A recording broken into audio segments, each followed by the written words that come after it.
హరే కృష్ణ. భగవద్గీత ప్రవచనానికి విచ్చేసిన భక్తులందరికీ స్వాగతం. అందరికీ నా నమస్కారాలు. ముందుగా మన మంగళాచరణ ప్రార్థనలతో ప్రారంభిద్దాము.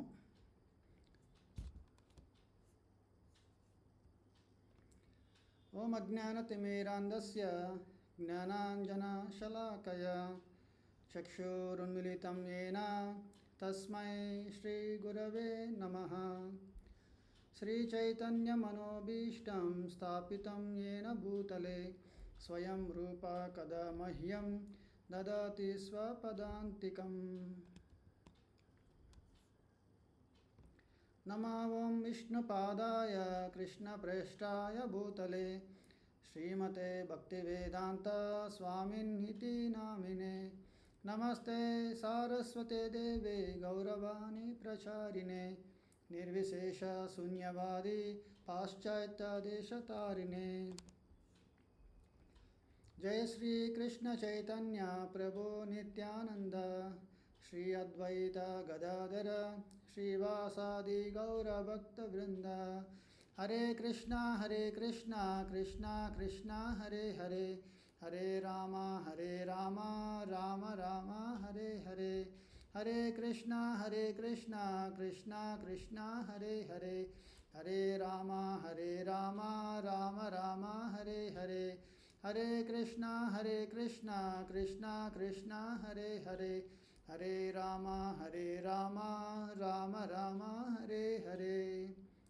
మూకం కరోతి వాచాలం పంగుం లంఘయతే గిరిం యత్కృపాతమహం వందే శ్రీగురుం దీనతారణం పరమానందమాధవం శ్రీచైతన్యమీశ్వరం. హరి ఓం తత్సత్.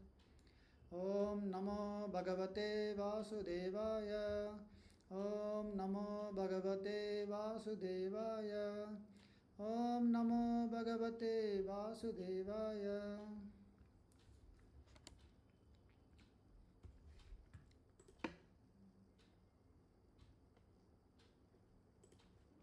హరే కృష్ణ.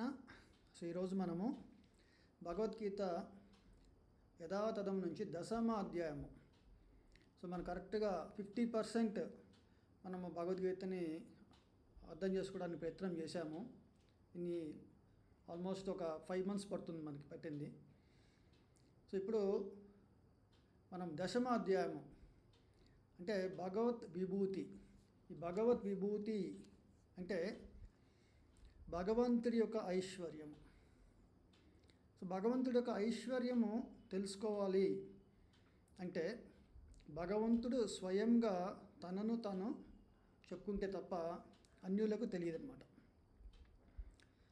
దీనికి భాగవతంలో ఇంకా చాలా మంచి శ్లోకం ఉందండి. అతాపి తే దేవ పదాంబుజద్వయ ప్రసాదలేశానుగృహీత ఏవహి జానాతి తత్వం భగవన్ మహిమ్నో నచాన్య ఏకోపి చిరన్ విచిన్వన్.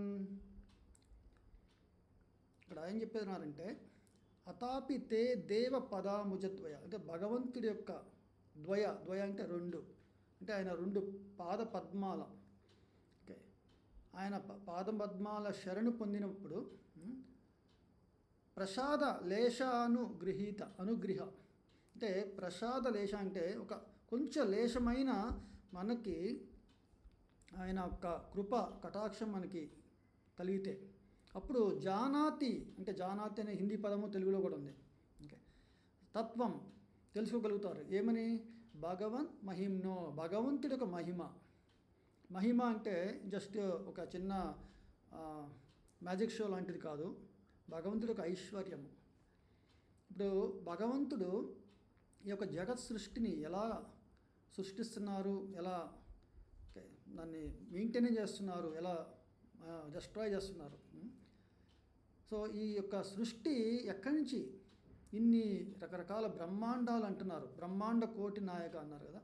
మరి ఇన్ని బ్రహ్మాండాలని ఆయన ఎట్లా సృష్టిస్తున్నారు, ఎలా దాన్ని మెయింటైన్ చేస్తున్నారు. ఎంతో మనము కష్టపడితే తప్ప జస్ట్ నలుగురున్న ఫ్యామిలీని మనం మెయింటైన్ చేయలేకపోతున్నాము. మరి అటువంటిది మరి ఇన్ని 84 లక్షల జీవరాశులు అనంత కోటి విశ్వంలో ఎంతోమంది జీవరాశులు ఉన్నారన్నమాట. అనంతమైన జీవరాశులు, 84 లక్షల జీవరాశుల విభాగం అన్నమాట. విభాగం చెప్తున్నాము పద్మపురాణంలో. మరి ఇంతమందిని మనం ఎట్లా ఆయన పోషణ చేస్తున్నారు, ఇది మనం తెలుసుకోవాల్సిన ఆయన మహిమ అన్నమాట.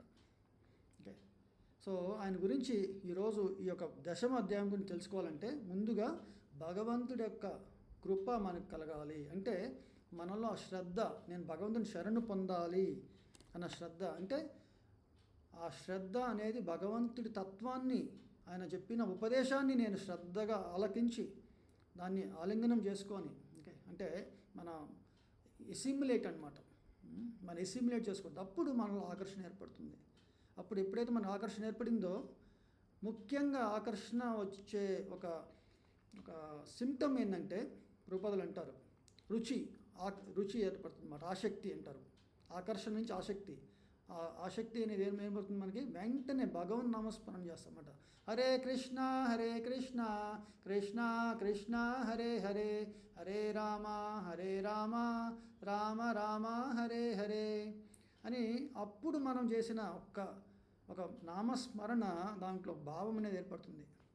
ఆయన విభు, నేను భగవంతుని తెలుసుకోవడం అనే ఒక జనించిన కోరిక మంచిదే, కానీ ఆ యొక్క జనించిన కోరికని ఒక సరైన మార్గంలో, అంటే ఆచార్యుల యొక్క శరణు పొంది తద్వారా మాత్రమే నేను భగవంతుని చేరుకోగలను. అంతేగాని నేనేదో ముక్కు మూసుకొని తపస్సు చేస్తే, నేనేదో 10 మందికి దాన ధర్మాలు చేసేసి నేను భగవంతుని వెంటనే ఆయన అంటారండి, భగవంతుని యొక్క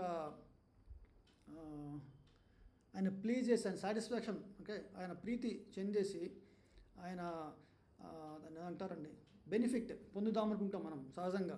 అంటే గుడిలో కొబ్బరికాయ కొట్టేసి నేను భగవంతు ఆరాధన చేసేసి ఆయన ఒక కృపని పొందాలి అని ఒక చూసారా అండి, అది అనమాట. అది కరెక్టా కాదా అనేది ఎవరు చెక్ చేసుకోవట్లేదు.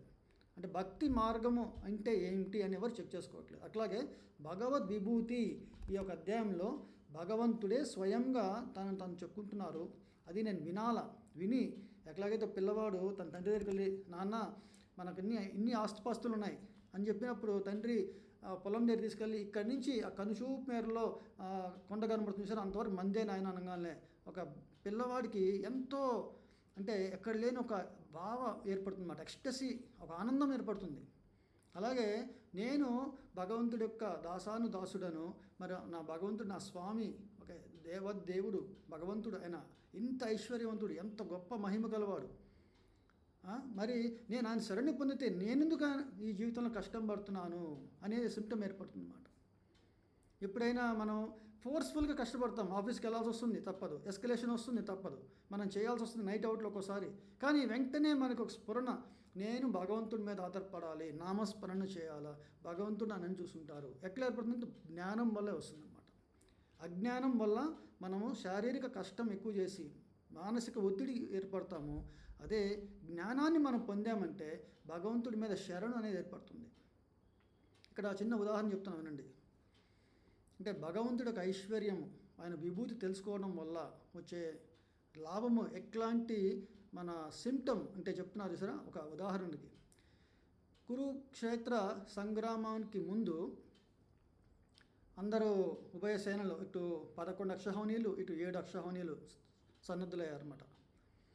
అప్పుడు ఎవరిని కమాండర్ ఇన్ చీఫ్, ఓకే, ముఖ్య సేనాధిపతిని ఎన్నుకోవాలి, ప్రథమ సేనాధిపతిగా. అప్పుడు అందరూ కూడా భీష్మ పితామహుడే సరైన వాడని అందరూ ఏకగ్రీవంగా అనుకుంటారు.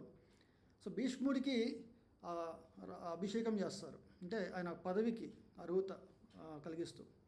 తర్వాత దుర్యోధనుడు, తాత నేను ఒక ప్రశ్న అడుగుతాను అని చెప్పేసి మన కౌరవుల వైపు పాండవుల వైపు ఒక్కొక్క యొక్క వాళ్ళ యుద్ధ నైపుణ్యం గురించి, యుద్ధ కౌశలత గురించి, అతిరథులు ఎవరు, మహారథులు ఎవరు అని చెప్పేసి అంత ఇన్ఫర్మేషన్ అడుగుతారనమాట. భీష్ముడు కౌరవుల గురించి పాండవుల గురించి చాలా వివరణ చేసి అనాలిసిస్ చేసి చెప్తారు. తర్వాత దుర్యోధనుడు ఒక్కొక్కరిని అడుగుతూ ఉంటారు, పాండవులందరినీ జయించడానికి ఎన్ని రోజులు పడుతుంది అని ఫస్ట్ భీష్మ పితామహుని అడుగుతారు. ఆయన నేను ముసలివాడిని, నాకు 40 రోజులు 50 రోజులు ఎంతో చెప్తారన్నమాట. తర్వాత ద్రోణాచార్యుని అడుగుతారు. అశ్వత్థామ అట్లా కర్ణుని అడిగితే కర్ణుడు వచ్చి నేను 5-6 రోజుల్లో సంథింగ్ అంటే రోజుల్లోనే నేను చేస్తానంటాడు. సో ఇదంతా కూడా వేగుల ద్వారా అంటే స్పైస్ ద్వారా పాండవుల శిబిరానికి చేరవేస్తారన్నమాట. అప్పుడు ఇదంతా విన్న యుధిష్ఠిర మహారాజు పక్కనే ఉన్న అర్జునుడు అడుగుతాడు, అర్జున నీకు చెప్పు ఎంత టైం పడుతుంది కౌరవులందరినీ నువ్వు నిలువరించడానికి, యుద్ధంలో గెలవడానికి అని అడుగుతాడు. అర్జునుడు ఒకే మాట చెప్తారండి, నాకు కృష్ణ యొక్క కృప కటాక్షము అంటే ఆయన యొక్క దీవెనలు ఉంటే నేను ఒక కనురెప్ప పాటులో ఆ కౌరవుల్ని అందరినీ నేను సంహరించగలుగుతానన్నమాట. ఆలోచించండి, ఇది శ్రద్ధ. అంటే భగవంతుడి మహిమ పూర్తిగా తెలుసుకున్నప్పుడు అతనిలో అర్జునుడిలో ఏర్పడిన ఆ శ్రద్ధ వల్ల ఎంత బలం వచ్చింది చూసారండి, అది. కానీ ఆ సేనను చూడంగానే అర్జునుడు తర్వాత దిగ్భ్రాంతి చెందడము, నేను కృష్ణ యుద్ధం చేయలే అని అంటాము. అదేంటంటే ఒక వాళ్ళ దాయాదులు ఓకే ఆయన గురువు తుల్యులు ద్రోణాచార్యుడు తండ్రిలాగా పూజనీయుడైన భీష్మ పితామహ చూసి ఆయన కొంచెం బిల్డర్ అయ్యారు. ఎందుకంటే ఈ భగవద్గీత చెప్పడానికే శ్రీకృష్ణ భగవానుడు ఆయన మోహంలో పడవేశారన్నమాట. అది వేరే విషయం. కానీ అర్జునుడి శ్రద్ధ ఎంత అంటే కృష్ణుడిపైన అచంచలమైన విశ్వాసం ఉందన్నమాట, అచంచలమైన భక్తి, ఆయన మహిమ, ఆయన విభూతి, ఆయన ఐశ్వర్యం గురించి సంపూర్ణంగా తెలుసుకోవడం వల్లనే అర్జునుడు ఆ మాట చెప్పగలిగాడు. ఒక్క కనురెప్ప పాటులో కౌరవులందరినీ నేను నిలువరించగలను, కౌరవులందరినీ నేను సంహరించగలను అన్నారు.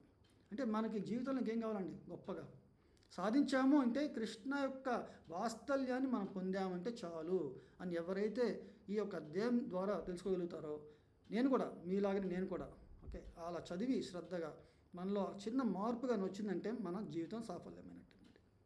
ఓకే, సో ఫస్ట్ మనం శ్లోకము ఉచ్చారణ చేద్దామండి.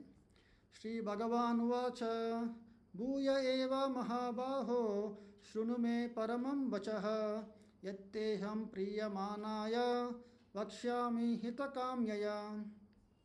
ఇక్కడ శ్రీకృష్ణ భగవానుడు పలికెను, మహాబాహువులు గల ఓ అర్జున మరల ఆలకింపము. ఓకే, సో మరల అని చెప్పడం అర్థమైందంటే 9వ అధ్యాయంలో గూహ్య జ్ఞానము, పరమ గూహ్య జ్ఞానము అని చెప్పాక ఈ యొక్క అధ్యాయంలో కూడా మరల విను అర్జున, నీవు నాకు ప్రియ మిత్రుడగుడచే ఇంతవరకు వివరించిన దానికంటేను ఉత్తమ జ్ఞానమును నీ హితము కొరకై నేను తెలుపుదును. చూసారండి, హిత కామ్యయ మనకి శ్రేయోభిలాషులు, హితులు.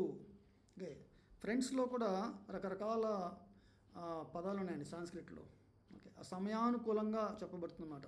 మిత్రులు, ఓకే, ఆప్తులు, ఇట్లాంటి రకరకాల పదాలు ఉన్నాయి. ఓకే, సుహృదులు అంటే ప్రభుపాదులు అంటారు మన హృదయానికి చాలా సన్నిహితమైన వాళ్ళు అన్నమాట.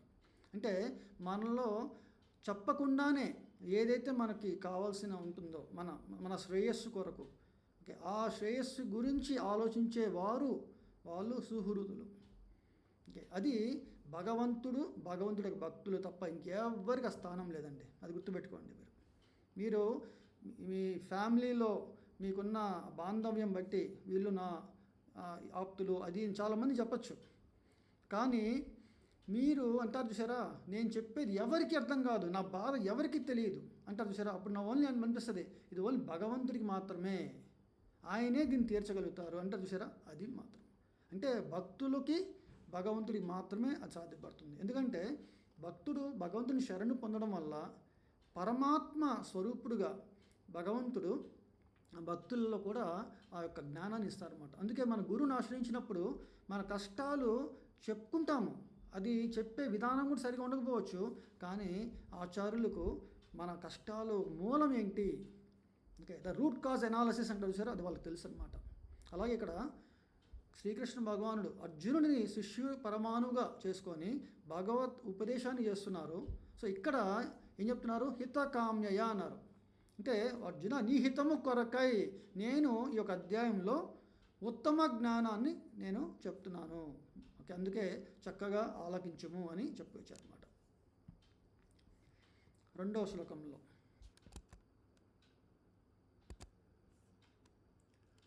నమే విదుః సురగణ ప్రభవం న మహర్షయః అహమాదిర్హి దేవానాం మహర్షిణాం చ సర్వసః. ఈ యొక్క శ్లోకంలో మనం అర్థం చేసుకోవాల్సింది, దేవతా సమూహములు కానీ మహర్షులు కానీ నా ఉత్పత్తిని లేదా విభూతులను ఎరుగజాలరు, అంటే తెలుసుకోలేరు. ఎందుకంటే సర్వ విధముల ఆ దేవతలకు మహర్షులకును నేనే మూలము. ఇప్పుడు నేను మా ఆస్తిపాస్తులన్నీ తెలుసుకోవాలంటే మా తండ్రి గారు చెప్పాలి, లేకపోతే రిప్రజెంటేటివ్గా తల్లి చెప్పచ్చు. సో తండ్రి ఎవరంటే భగవంతుడు, తల్లి ఎవరంటే శాస్త్రం. అందుకే మనకి ప్రమాణము అని చెప్పాల్సి వస్తే గురువు, సాధువు, శాస్త్రము, ఈ మూడు ప్రమాణం అన్నమాట. స్వయంగా ఉపదేశించిన భగవద్గీత ఓకే శాస్త్రంగా, లేదా ఆ యొక్క శృతి కాకుండా స్మృతి అని పదం కూడా అన్నారు. స్మృతి అంటే ఇప్పుడు భగవద్గీతని ఆధారం చేసుకొని చాలా మనకి కొన్ని పుస్తకాలు ప్రచురిస్తారు ఓకే ఆచార్యులు. ఓకే చిన్న చిన్న పుస్తకాలు సంక్షిప్తంగా ఓకే రాజవిద్య గురించి చెప్పడం జరిగింది. ఓకే సో అలాగా కూడా శాస్త్రం అంటారు. తర్వాత దాని గురించి వివరణ చేసేవాళ్ళు ఎవరు? గురువు. ఆ వివరణ చేసిన తర్వాత గొప్ప గొప్ప పూర్వం ఓకే ఎవరైతే అంటే మహాజనులు, మహాత్ములు ఆచరణాత్మకంగా వాళ్ళ జీవితాన్ని మనకి అంటే భాగవతాన్ని గ్రంథం అనొచ్చు, లేదా భక్త భాగవతం కూడా అనొచ్చు. అంటే ఒక భక్తుడు భాగవతంలో ఉన్న ప్రతి విషయాన్ని తన జీవితంలో ఓకే తను ఆస్వాదించి, తను అనుకరించి ఓకే మనకి ఆయన అనుసరించే అవకాశం కలిగిస్తారు అన్నమాట. ఓకే అది అర్థం చేసుకోండి ఇక్కడ. ఇమిటేషన్, ఇంకోటి ఏంటంటే ఫాలోయింగ్. ఓకే ఓకే మనకి అనుకరణ, అనుసరణ. So following the footsteps అంటే వాళ్ళ అడుగుజాడల్లో మనము తెలుసుకోవడం అన్నమాట. ఓకే ఎలా ఎలా నడవాలి వాళ్ళు, అంటే వాళ్ళు జ్ఞాన సంపన్నులు, వాళ్ళు విజ్డమ్ అనేది వాళ్ళు గెయిన్ చేశారు. సో అటువంటి వారు చెప్పిన ప్రమాణాల వల్లనే మనం భగవంతుని తెలుసుకోగలుగుతాము. అందుకే ఈ శ్లోకంలో శ్రీకృష్ణ భగవాన్ అంటారు, నేను అందరికీ మూలము, అంటే దేవతలందరికీ మూలం నేనే, మహర్షులందరికీ మూలం నేనే. అంటే ఇక్కడ ప్రభుపాదుల వారు చెప్పారు, ఇప్పుడు బ్రహ్మ నిద్రపోయి ఆయన పగటిపూట లగవంగానే వెంటనే మళ్ళీ సృష్టి ఆరంభం చేస్తారు. అప్పుడు మళ్ళీ ఆయన నుంచి ఎట్లయితే మనకి 5 years కాగానే పొలిటికల్గా ఒక గవర్నమెంట్ ఏర్పడుతుందో అలాగే మళ్ళీ దేవతా సమూహాలు ఏర్పడతాయి అన్నమాట. అలాగే మళ్ళీ సప్త ఋషులు ఏర్పడతారు. సప్త ఋషులు అంటే ఒక్కొక్క కల్పంలో ఒక్కొక్క సప్తఋషులు ఉంటారు. ఇప్పుడున్న కల్పంలో ఒక 7 ఉన్నారు, అలాగే ఇంకొక కల్పంలో ఇంకొకరు ఉంటారు. సో అట్లా వీళ్ళందరికీ మూలం ఎక్కడి నుంచి వస్తున్నారని, అది భగవంతుడి నుంచి. మరి అటువంటి భగవంతుడి గురించి, ఆయన విభూతుల గురించి తెలుసుకోవాలంటే ఎలా కుదురుతుందండి? స్వయంగా ఆయన చెప్పాలి, లేదా ఆయన యొక్క పరమ శుద్ధ భక్తులైనా సరే వివరించగలగాలన్నమాట. అంటే నార్దువారు లాగా అనమాట. ఓకే అది చెప్పారన్నమాట. సో అందువల్ల భగవంతుని తెలుసుకోవడం చాలా కష్టం. సో దీనికి ప్రభుపాదుల వారు సో ఒకటే చెప్పారన్నమాట, భగవంతుడికి ఒక పేరుందండి, అజిత అన్న పేరుంది. జిత అంటే తనని ఓడించగలరము, ఓకే నిలువరించడం లేదా. ఓకే అజిత అంటే అన్కాంకరబుల్. సో భగవంతుణ్ణి తెలుసుకోవాలి అన్న మన ఉంది చూసారండి, అది భగవంతుని జయించడం అనమాట. నీ గురించి నేను పూర్తిగా తెలుసుకోగలుగుతాను అంటామంటే, నీ గురించి నాకంతా తెలుసు అని ఏదో మనం బాహ్యాలికో లేకపోతే చాలా ఈగో మీద మన మీద చెప్తాము. కానీ మనము భగవంతుడికి ఆయన ఐశ్వర్యం గురించి తెలుసుకోవాలంటే ఎవరి వల్ల కాదు. ఇందా మనం చెప్పుకున్నాం చూసారండి, ఆయన జానాతి తత్వం భగవన్ మహిమ్నో. ఎవరు తెలుసుకోగలుగుతారంటే ఎవరైతే ఆయన ప్రసాద లేశ అనుగ్రహం కలిగినప్పుడు మాత్రమే అని చెప్పారన్నమాట. 3వ శ్లోకంలో వ్యోమామజం అనాదిం చ వ్యక్తి లోక మహేశ్వరం అసమ్మూఢ సమర్థ్యేషు సర్వపాపై ప్రముచ్యతే. సో ఇక్కడ భగవంతుడు అంటున్నారు, నన్ను పుట్టుక లేని వానిగాను, అనాదిగాను, సర్వలోకములకు దివ్య ప్రభువుగాను తెలుసుకున్నవాడు మాత్రమే మానవులందరిలోనూ భ్రాంతి రహితుడై సర్వ పాపముల నుండి విముక్తుడగును. ఇప్పుడు మనకి ఒక లక్షణాలు చెప్తున్నారు ఇక్కడ. ఎటువంటి వాడు భగవంతుని చేరుకోగలుగుతాడు. అంటే భగవంతుని చేరుకోవాలంటే మనం అన్ని పాపాల నుండి విముక్తి పొందాలి. పాపము అంటే మనం అర్థం చేసుకోవాలండి. పాపము అంటే వేదాల నుంచి చెప్పిన ఏదైతే సు మన సూత్రాలు ఉన్నాయో, అంటే ఇప్పుడు మనకి గవర్నమెంట్ వాళ్ళు లెఫ్ట్ రైట్ రెండు ఉన్నప్పుడు మనం అందరూ కీప్ లెఫ్ట్ అంటారు. ఓకే, అదే మనం యూఎస్ ఎక్కడికి వెళ్ళాం వాళ్ళు కీప్ రైట్ అంటారు. సో మన గవర్నమెంట్ లాస్ ఏమైతే ఉందో వాటిని పాటిస్తే మనం ఒబీడియంట్ సిటిజన్ అని చెప్పచ్చు. అదే మనము ట్రాఫిక్ రూల్స్ని ఉల్లంఘించామనుకోండి, వెంటనే మనకి ట్రాఫిక్ పోలీస్ వాళ్ళు మనల్ని ఓకే పెనాల్టీస్ ఉంటాయి అన్నమాట. సో అట్లాగే వేదాల్లో చెప్పిన ఉపదేశాలని ఎవరైతే పాటిస్తారో వాళ్ళని ఓకే పుణ్యం చేసినట్టు అని చెప్పచ్చు. వాళ్ళు పుణ్యాత్ములు. వేదాలు చెప్పింది ధిక్కరించిన వాళ్ళని పాపాత్ములు. ఓకే, మరి వేదాలు ఏం చెప్తున్నాయి? వేదాలు చెప్పి ప్రతి అంశం కూడా భగవంతుణ్ణి అంతిమంగా శరణు పొందడమే. మనం ఒక యజ్ఞ యాగాదులు చేస్తాము, నామస్మరణ చేస్తాము, వీటన్నిటి వల్ల మనం చేసే పుణ్యము ఒకవేళ ఉన్నా అది నేను ఊర్ధ్వలోకాలకి చేరాలనుకోవటము. ఓకే, మరి ఊర్ధ్వలోకాలు చేరుకున్నా మళ్ళీ అక్కడ కూడా నాకు తృప్తిగా లేదు. ఇప్పుడు ఇంద్ర పదవి చాలా గొప్ప పదవి అన్నిటికంటే, కానీ ఇంద్రుడు కూడా ఇప్పుడు కూడా భ్రాంతిలో ఉంటారు. ఎవరో చాలా గొప్ప తపస్సు చేస్తున్నారు, నా యొక్క పోస్ట్కి ఓకే చాలా ఇబ్బంది కలిగిస్తారు వాళ్ళు, కాంపిటీషన్ ఉంటుంది అని చెప్పేసి ఆయన ఏదో విధంగా ఆ యొక్క తపస్సుని భగ్నం చేయాలని మనం చూస్తూ ఉంటాము చాలా మన పురాణాల్లో. ఎందుకని ఆయన కూడా మనలాగా నేను కష్టపడి ఈ పోస్ట్కి వచ్చాను, ఆ పోస్ట్లో నేనే స్థిరంగా ఉండాలి అనుకుంటారు, చూసారా అది. సో అందుకే ఏం చెప్పారంటే సర్వ పాపాలు భ్రాంతి రహితుడు ఇవన్నీ కావాలి అనుకున్నారంటే ఓకే. ఇప్పుడు ఇక్కడ శ్రీకృష్ణ భగవాన్ అంటున్నారు భగవంతుడి యొక్క విభూతులను అర్థం చేసుకున్న వాడు మాత్రమే, ఇది చాలా ఇంపార్టెంట్ ఇక్కడ. అంటే భగవంతుడి విభూతుల్లో మొదటగా చెప్తున్నారు ఏంటంటే యోమాం అజం, అజం జం అంటే జనించేది, అజం అంటే జనించేది అంటే పుట్టుక లేనివాడు, అనాదిం అనాది అంటే భగవంతుడు ఏం చెప్పారంటే బ్రహ్మ సంహితలో ఈశ్వర పరమ కృష్ణ సచ్చిదానంద విగ్రహ అనాదిర్ ఆదిర్ గోవింద సర్వకారణ కారణం. ఇది మనం అర్థం చేసుకోవాలి. సర్వకారణ కారణం.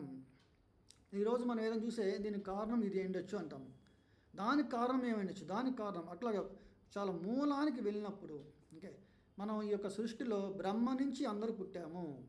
మరి బ్రహ్మ ఎట్లా పుట్టారు? కమలం నుంచి ఉద్భవించారు. మరి కమలం ఎక్కడి నుంచి వచ్చింది? గర్భోదక సాయి విష్ణు నుంచి. మరి గర్భోదక సాయి విష్ణు యొక్క బ్రహ్మాండంలో ఎట్లా వచ్చారు అంటే మళ్ళీ మహావిష్ణు, అట్లా వెళ్తే నారాయణుడు.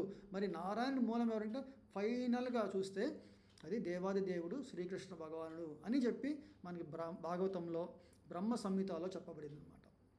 ఓకే, సో ఇక్కడ ఏమంటున్నారంటే పుట్టుక లేనివాడు, అనాది, సర్వలోకములకు దివ్య ప్రభువును అని ఎవరైతే ఎరిగిన వారు ఉంటారో సో వాళ్ళు ఓకే భ్రాంతి రహితులై సర్వ పాపముల నుండి విముక్తుడవుతారు. ఇప్పుడు మన పాపము అన్నప్పుడు మనం ఉదాహరణగా ఇదివరకు కూడా చెప్పుకున్నాము, ఎప్పుడైతే మనం ఒక సర్వేలెన్స్లో ఉన్నామనుకోండి, మనం ఎక్కడైనా షాప్కి వెళ్ళినప్పుడు ఇదేదో బాగుంది అని చెప్పేసి మనం వెంటనే లటకమని తీసుకోవాలనుకోము, ఎందుకంటే అక్కడ ఎవరు చూస్తున్నారు. అలాగే భగవంతుడి యొక్క ఈ యొక్క పూర్ణ ఆయన జగత్తు ఓకే, ఆయన సర్వవ్యాపి సర్వాంతర్యామి పరమాత్మ అని మనకి ఎప్పుడైతే ఆయన విభూతుల గురించి అవగాహన ఉంటుందో వాటి వల్ల మనలో చాలా మలినాలని మనం శుద్ధ ఏర్పడుతుంది. ఆ శుద్ధము అంటే పరిశుద్ధము ఎప్పుడైతే ఏర్పడుతుందో అప్పుడు మనలో అచంచలమైన అంటే అనిర్వచనీయమైన అంటారు చూసారండి, అటువంటి ఆనందాన్ని మనం పొందగలుగుతాము. అది సత్ప్రవర్తన కలిగిన వారికి. అందుకే ఇక్కడ సర్వ పాపముల నుండి విముక్తి జరగాల. ఓకే, పాపం చేసిన వాడిని భగవంతుని అర్థం చేసుకోలేరు. ముఖ్యంగా మన శాస్త్రాలు చెప్తున్నారు అన్నమాట. దాంట్లో ఆత్మహ అంటే ఎవరైతే జీవహింస చేస్తారో ఓకే వాళ్ళకి భగవంతుడి యొక్క కటాక్షము అనేది కరగదు. సో భగవంతుణ్ణి మనం శరణు పొందాలంటే మనం ముందుగా మన ఆచార్యుడిని ఆశ్రయం తీసుకోవాలి. వాళ్ళు చెప్పిన రూల్స్ అండ్ రెగ్యులేషన్స్ ఓకే విధి విధానాలని మనం పాటించాలి. అది ఇక్కడ ముఖ్యమైన అంశం చెప్తున్నారు. కానీ ఆ విధి విధానాలు పాటించాలంటే మనకి ఇది కష్టమో అది కష్టం అంటాం కదండి. కానీ ఈ యొక్క భగవంతుడికి విభూతిని అర్థం చేసుకుంటే ఆటోమేటిక్గా, ఎలాగైతే పిల్లవాడికి నాయన నువ్వు చదువుకుంటే పెద్ద ఉద్యోగం వస్తుంది, నువ్వు చాలా హ్యాపీగా ఉంటావు అనగానే వెంటనే ఇంట్రెస్ట్ వస్తుంది. అతను ఆడుకునేవాడు కూడా వెంటనే వదిలేసి అమ్మ నేను చదువుకుంటాను, నాన్న నేను బాగా చదువుకుంటాను అంటారు. సో అలాగే భగవంతుడి గురించి ఎవరైతే మనం తెలుసుకుంటామో ఆటోమేటిక్గా ఆ యొక్క జ్ఞానము, ఆ యొక్క ఓకే శ్రద్ధ అనేది ఏర్పడుతుందని అర్థం చేసుకోవాలి. ఓకే, ఈ యొక్క శ్లోకంలో ఇంకా ఇంకా చెప్తున్నారన్నమాట ఆ లక్షణాలు. బుద్ధిర్జ్ఞానం అసమ్మోహ, క్షమా సత్యం దమ సమ, సుఖం దుఃఖం భవో భావో, భయం చ భయం ఏవ చ, అహింసా సమత తుష్టి, తపోదానం యశో యశ, భవంతి భావభూతానాం మత్త ఏవ పృథగ్విద. ఇక్కడ చాలా లక్షణాలు. బుద్ధి, జ్ఞానము, సంశయము మరియు భ్రాంతి రాహిత్యము, క్షమాగుణము, సత్యము, ఇంద్రియ నిగ్రహము, మనోనిగ్రహము, సుఖదుఖముల జనన మరణములు, భయము, భయరాహిత్యము, అహింస, సమత్వము, తృప్తి, తపస్సు, దానము, కీర్తి, అపకీర్తి మున్నగు జీవుల వివిధ గుణములన్నీ నా చేతనే సృజించబడినవి. అంటే చూడండి, ఇది మనం జీవితంలో ఏమైతే మనము ఇంకా గొప్పగా లక్షణాలు అనుకుంటామో, లేదా కొన్ని వద్దు అనుకుంటామో లక్షణాలు, అన్నీ కూడా భగవంతుడి నుంచే ఇవ్వబడింది. ఒకసారి ప్రభుపాదుల వారు ఫ్లైట్లో ట్రావెల్ చేస్తూ ఉన్నారు. ట్రావెల్ చేస్తుంటే ప్రభుపాదుల గురించి అప్పటికే చాలా కంట్రీస్లో ఆయన ప్రచారం చేసి ఎంతోమంది భక్తులు హరే నామస్మరణ, హరే కృష్ణ మంత్రం జపిస్తున్నారు. చాలామంది వాళ్ళ బ్యాడ్ హ్యాబిట్స్ని వదులుకొని ఈ యొక్క కృష్ణ చైతన్య భావామృతం, ఓకే ఇంకా చెప్పాలంటే ఈ హరే కృష్ణ మూమెంట్ అని చెప్తారు. సో ఇట్లాగా చేస్తున్నారని చాలా లోక విదితం అన్నమాట అప్పుడు. సో అక్కడ ఆ ఫ్లైట్ నడుపుతున్న పైలట్, ఓకే ఇద్దరు ఉంటారు కదండి, ఒక అతను మేబీ చేస్తున్నారు, ఇతను వచ్చి ప్రభుపాదుల వారి దగ్గరికి వచ్చి, ప్రభుపాద్ నేను మీతో కాస్త ఒక 5 minutes మాట్లాడాలనుకుంటున్నాను అంటారు అన్నమాట. వెంటనే ప్రభుపాదులు అంటే తన పక్కన కూర్చున్న శిష్యుడిని సరే కొంచెం పక్కన కూర్చుంటారు. ఆయన పక్కన కూర్చొని ప్రభుపాదులు చాలా ప్రశ్నలు అడుగుతూ ఉంటారు. దాంట్లో భగవంతుడు అంటే ఆల్ గుడ్ కదండి, మరి ఎందుకు ఈ ప్రపంచంలో ఈవిల్ అనేది ఉందంటారు? చూడండి ప్రశ్న ఎలా ఉందో. అంటే అంత గుడ్ అనే భగవంతుడి నుంచి ఈవిల్ అనేది ఎట్లా వస్తుంది? ఇప్పుడు ప్రభుపాదుల వారు ఒక చిన్న ఉదాహరణ చెప్తారు. నా ఒక ఫ్రంట్ సైడ్ వచ్చి చాలా బాగుంది, ఓకే చూడడానికి అందరికి ఫ్రంట్గానే చూపించుకుంటాం మనం. ఓకే నా ఫ్రంట్ తలకాయ ఉంటుంది, అన్నీ కూడా అట్రాక్షన్ అంతా ఫ్రంటే ఉంది. బ్యాక్ సైడ్ ఏముందండి, చూడడానికి ఏం పెద్దగా అనిపించదు. ఓకే కానీ భగవంతుడికి ఫ్రంట్ బ్యాక్ రెండు కూడా ఒకటే, సమానమే. ఆయన దృష్టిలో ఇది గుడ్ అని ఇది బ్యాడ్ అని ఏముండదు. ఆ తత్వం అనేది ఒక ద్వంద్వ వైఖరి అనేది మనలో ఏర్పడుతుంది. ఈరోజు మనము ఇది ఒకటి గుడ్ అన్నామనుకోండి, చక్కగా అర్థం చేసుకోండి, ఈరోజు ఆ గుడ్ అన్నది అందరికీ సంబంధించి కాదు, మళ్ళీ కొంతమందికి మాత్రమే అది గుడ్ అని చెప్పచ్చు. ఓకే ఈరోజు మనము తింటున్న ఫుడ్ చాలా బాగుంది, చాలా రుచికరంగా ఉంది, చాలా ఆరోగ్యవంతమైనది అని చెప్పచ్చు. అదే ఒక డయాబెటిక్ ఉన్న పేషెంట్కి మనము సంపూర్ణ షడ్రచోపేత ఆయనకి పెట్టామనుకోండి, అది ఆయనకి బ్యాడ్ అనమాట. అది ఆయన తింటే చచ్చిపోతాడు. ఓకే సో అట్లాగా మనము గుడ్ బ్యాడ్ అనేది అది ద్వంద్వము, ఆ వైఖరి అనేది మన మనస్సు, మన యొక్క స్వభావరీత్యా, ఓకే అది సృష్టిలో ఒక్కొక్క జీవులకి, ఓకే వాళ్ళ గుణ కర్మలను బట్టి ఈ యొక్క ద్వంద్వం అనేది ఏర్పడింది. అంతేగాని ఇక్కడ కీర్తి అపకీర్తి, ఓకే అది హింస అహింస, భయము అభయము, అలాగే సుఖము దుఃఖము, వీటన్నిటికీ మనం చూస్తే ఈ శరీరం ఉన్నంత వరకే ఇవన్నీ. అది ఆలోచించండి మీరు. ఇప్పుడు కీర్తి అన్నాము, ఓకే పలానా కృష్ణ గోఖలేష్ దాస్ ఓకే ప్రవచనం చెప్తున్నారు, ఓకే అని అందరు అనుకున్నారండి అది కీర్తి. ఓకే పలానా అతను చెప్తున్నారు, ఓకే కానీ మాకు సరిగా అర్థం కావట్లేదు అని కొంతమంది అన్నారు అనుకోండి, ఓకే అది అపకీర్తి. ఎట్లా చెప్తున్నారు అది? అది వచ్చి నా పలానా శరీరంని ఉద్దేశిస్తూ చెప్తున్నారు.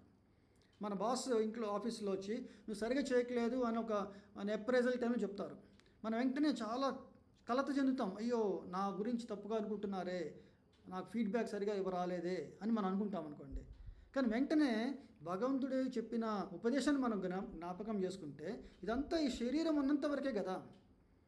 మనం పుట్టుక నుంచి చనిపోయేంత వరకు మాత్రమే ఎన్నో రకాల మన మీద ఓకే సుఖము దుఃఖము, ఓకే అట్లాగే భయము అభయము, హింస అహింస, తృప్తి లేనితనము, రకరకాల భావనలు ఏర్పడుతూనే ఉంటాయి. ఇవి పోతూనే ఉంటాయి. ఎలాగైతే ఒక ప్రవాహం పోతూ ఉంది, ఆ ప్రవాహంలో ఒక్కొక్కసారి మంచి చూస్తూ ఉంటాము, ఒకసారి చెడు చూస్తూ ఉంటాం ప్రవాహంలో. కానీ మనం మాత్రము నిశ్చలంగా మనం ధ్యానంలో కానీ ఉండగలిగితే ఆ ప్రవాహంలో మంచి వచ్చినా చెడు వచ్చినా మనల్ని ఎటువంటి డిస్టర్బెన్స్ చేయదన్నమాట. ఓకే, అంటే మీరు అర్థం చేసుకోవాల్సింది, భగవంతుడు ఇక్కడ చెప్తున్నారు అన్ని రకాల ఈ వివిధ గుణములు అన్నీ కూడా భగవంతుడిచే సృజించబడినవి. మరి మనకు ప్రశ్న ఇప్పుడు రావాలి, ఎందుకు ఇలా ఏర్పడింది అని మరి ఇంకో ప్రశ్న. ఓకే, అప్పుడు మనం అర్థం చేసుకోవాల్సిందంటే ఎవరైతే వాళ్ళ యొక్క స్వభావరీత్యా అంటే కోపము ద్వారా ఆయన అనుభవించాలనుకుంటున్నారు. ఓకే, నేనే బాస్ అని, దానికి కోపం కావాలా అంటే తన యొక్క కోరికని తీర్చుకున్నట్టు అనమాట. ఓకే, అలాగే హరిషడ్ వర్గాలు కామ క్రోధ లోభ మోహ మదమాశ్చర్య ఇవన్నీ వీటన్నిటితో అనుభవిస్తున్నారు కొంతమంది. భగవంతుడు మీరు నాలాగా అనుభవించాలనుకుంటే ఓకే ఈ హరిషడ్ వర్గాలు ఇచ్చాను, ఓకే ఈ హరిషడ్ వర్గాలతో మీరు నేనే గొప్ప, నేనే అందరికన్నా అధికుడిని, ఓకే అని మీరు అనుభవించవచ్చు అని మనకు అవకాశం కలిగజేస్తున్నారు. కానీ ఎప్పుడైతే జీవుడు వీటన్నిటి వల్ల నేను ఎప్పుడు కలత చెందుతున్నాను, ఎప్పుడు యాంగ్జైటీలో ఉన్నాను, ఎప్పుడు స్ట్రెస్లో ఉన్నాను, నేను భగవంతుని శరణు పొందితేనే నాకు మైండ్ పీస్ఫుల్గా ఉంటుంది, నిశ్చలంగా నేను ఓకే భగవద్ ధ్యానంలో ఉండగలుగుతున్నాను అని ఎవరైతే తెలుసుకుంటారో వీటన్నిటి పక్కన పెట్టేస్తారు. కానీ మరి ఇవన్నీ మనము భగవంతుల్లో కూడా చూస్తుంటాము. ఓకే, మనం యుద్ధం చేస్తున్నప్పుడు భీష్ముడు తను యుద్ధాల్లో అని చెప్తారన్నమాట, ఈరోజు అర్జునుడు అయినా వధించబడాలా లేదా కృష్ణుడైనా ఆయుధం పట్టాలా. మరి ఎంత భీకరమైన యుద్ధం చేస్తున్నారండి. కృష్ణుడి కోపం వచ్చింది, ఆయన కోపం చూసి భీష్ముడు ఎట్లా చెప్పారంటే ఆయన నుంచి వచ్చిన చెమట బిందువులు ఎంత వర్ణించారు. ఆయన పై పంచ అంటారు చూసారండి, ఉత్తరీయం, ఆ ఉత్తరీయము పడిపోవడము అంటే ఆయన పరిగెత్తుకుంటూ వచ్చి భీష్ముడిని రథచక్రంతో ఆయన సంహరించాలనుకుంటారు. అర్జునుడు కాలు పట్టుకొని చాలా ఆపడానికి ట్రై చేస్తాడనమాట. కానీ భీష్ముడు ఆ పిక్చర్ని చివరి దాగా ఆయన చివరి క్షణంలో తన శరీరాన్ని విడుచుతున్నప్పుడు ఈ దృశ్యాన్ని పట్టుకున్నారన్నమాట. అంటే మనకి చెప్పారు కదండి 8వ అధ్యాయంలో, అంతకాలేచ మామేవ స్మరన్ ముక్త్వా కలేవరం, మన కలేవరాన్ని వదిలేసినప్పుడు అంతకాలేచ మామేవ స్మరన్, నా స్మరణలో ఉన్న వాళ్ళు నన్ను చేరుకుంటారు. మరి భీష్మ పితామహ ఆయన నారాయణుని ఉపాసించారన్నమాట, చతుర్భుజ నారాయణుని. అందుకే కృష్ణుడు ఆయన చనిపోయిన సమయంలో అంటే ఆయన శరీరాన్ని విడుచుతున్న సమయంలో ఆ చతుర్భుజ నారాయణుని దర్శనమిస్తారు. ఎందుకంటే ఆ టైంలో ఆయన కీర్తిస్తున్నారు. ఓకే, భీష్మ స్తుతి అని ఉంది మన భాగవతంలో. ఓకే, సో మన భీష్మ స్తుతి మనం కార్తీక మాసంలో ఓకే చివర 5 days ఉంటుందన్నమాట, భీష్మ పంచకం అని. ఆ టైంలో మనం వీటి గురించి చదువుతుంటారు అందరూ మన వైష్ణవ సాంప్రదాయంలో. సో అప్పుడు చాలా చక్కగా వర్ణించారు. అంటే అక్కడ భగవంతుడు కోపమే రౌద్రమే కదా, కానీ ఎంత భక్తితో ఆయన ఆరాధించారంటే అంటే ఆ భగవంతుడి కోపం కూడా ఎంతో మా భక్తుడికి ఆనందం కలిగిస్తుంది అనమాట. ఓకే, అందుకే భగవంతుడి కామం కూడా ఆనందం కలిగిస్తుంది. భగవంతుడి మీద ఏ ఒక్క విధానమైనా చూసుకోండి. అంటే ప్రభువులు ఎవరో సరే చెప్తారు, యుద్ధం నుంచి వెనుదిరిగి పారిపోవడం అనేది చాలా అంటే 10 మంది తప్పుగా పట్టే అంశం అనమాట. అంటే ఒక క్షత్రియుడు యుద్ధం నుంచి వెనుదిరిగి పారిపోవడం. మనకి కృష్ణ భాగవతంలో కాలయవనుడు అని ఒక అతను ఉన్నారు. అతనికి ఒక వరం ఉంది. ఓకే, ఆ వరం వల్ల యదు వంశువులని తను నిలువరించగల శక్తి ఉంటుందన్నమాట. ఎట్లాగైతే జయద్రథుడికి కూడా పాండవులను నిలువరించే శక్తి ఇచ్చారు కదా మన పరమశివుడు. సో అలాగే ఈ కాలయవునికి చాలా గొప్ప శక్తి ఉంటుంది. సో ఆయన ఒకసారి ద్వారకా పైన అటాక్ చేస్తారు. అలాగే అదే టైంలో జరాసంధుడు కూడా రేపో మాపో వస్తున్నాడు అని తెలుస్తుందన్నమాట. ఇక్కడ కృష్ణుడికి ఒక బిజినెస్ ఉంది. రుక్మిణీదేవి పంపిస్తున్న సందేశాన్ని, అంటే ప్రేమ అంటారు లవ్ లెటర్, నేను చేసుకోవాలి. ఒక బ్రాహ్మణుడు వస్తున్నారు, కృష్ణుడు తెలుసు కదా అన్నీ, సర్వాంతర్యామి. సో నేను ఈ టైంలో ఈ యొక్క అంటే యుద్ధంలో బిజీగా ఉండడం తగదు. ఓకే, నేను చేయాల్సిన అంటారు అంటే మన ఒక పదం ఉంది, అంటే భూమాత అంటుంది, ఈ భూభారంలో క్షత్రియులు చాలా ఎక్కువ అయ్యి వాళ్ళ భూభారాన్ని పెంచుతున్నారు అని ఎప్పుడైతే భూదేవి విన్నపం చేశారో, ఓకే, సో కృష్ణుడు భూభారాన్ని తగ్గించడానికి జరాసంధుడు 18 సార్లు దండెత్తితే 18 సార్లు ఓడిస్తాడు, కానీ చంపడు. ఎందుకంటే వెళ్ళి అవకాశం ఇస్తాడు, అంటే భీముడి చేతులు చనిపోవాలి. సో ఇప్పుడు నేను చేసిన యుద్ధంలో జరాసంధుడి యొక్క సేనలను అందరినీ సర్వనాశనం చేశాను, ఇప్పుడు మాత్రము నేను యుద్ధం చేయాల్సిన అవసరం లేదు అనుకుంటాడు ఫస్ట్. తర్వాత రుక్మిణీదేవి యొక్క పంపించిన ప్రేమ సందేశాన్ని నేను అందజేసుకోవాలి. సో కాలయమునుడు ఎంత అంటే కృష్ణుడిని యుద్ధానికి ప్రముఖత చేయడానికి చూస్తున్నా కూడా కృష్ణుడు ఏమి పట్టకుండా, అంటే యుద్ధంలో అస్త్రాలన్నింటినీ విసర్జించి నడక ద్వారా, అంటే నడుస్తూ పరిగెత్తుతూ ఉంటారన్నమాట. చూడండి ఇక్కడ. కానీ ఇప్పటికీ గుజరాత్లో అంటారు రాన్షోర్జీ అని ఒక టెంపుల్ ఉందండి. ప్రభుపాదులు చెప్తారు, నాకు చాలా బాగా అనిపించింది. అంటే ఒక క్షత్రియుడు చేసిన ఈ పనిని ఎవరైనా సరే తప్పుపడచ్చు, కానీ అదే భగవంతుడు దేవాది దేవుడు చేసిన ఆ లీలని. అలాగే కృష్ణుడు చోరుడు, వెన్న దొంగ అంటారు, కానీ ఆయన చేసిన పని ఓకే అందరికీ ఎంతో ఒక భావాన్ని ఏర్పడుతుంది అన్నమాట, భక్తి భావం అన్నమాట.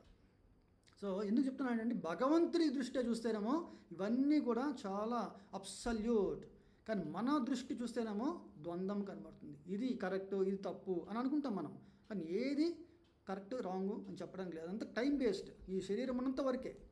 ఇది మనం ఈరోజు అర్థం చేసుకోవాలి. అంటే ప్రతిదీ భగవంతుడి యొక్క విభూతి, భగవంతుడి యొక్క అంశమే అని మనం అర్థం చేసుకోగలిగితే మనం సగం జీవితంలో మనం పడే ఆందోళన నుంచి బయటపడవచ్చు అన్నమాట.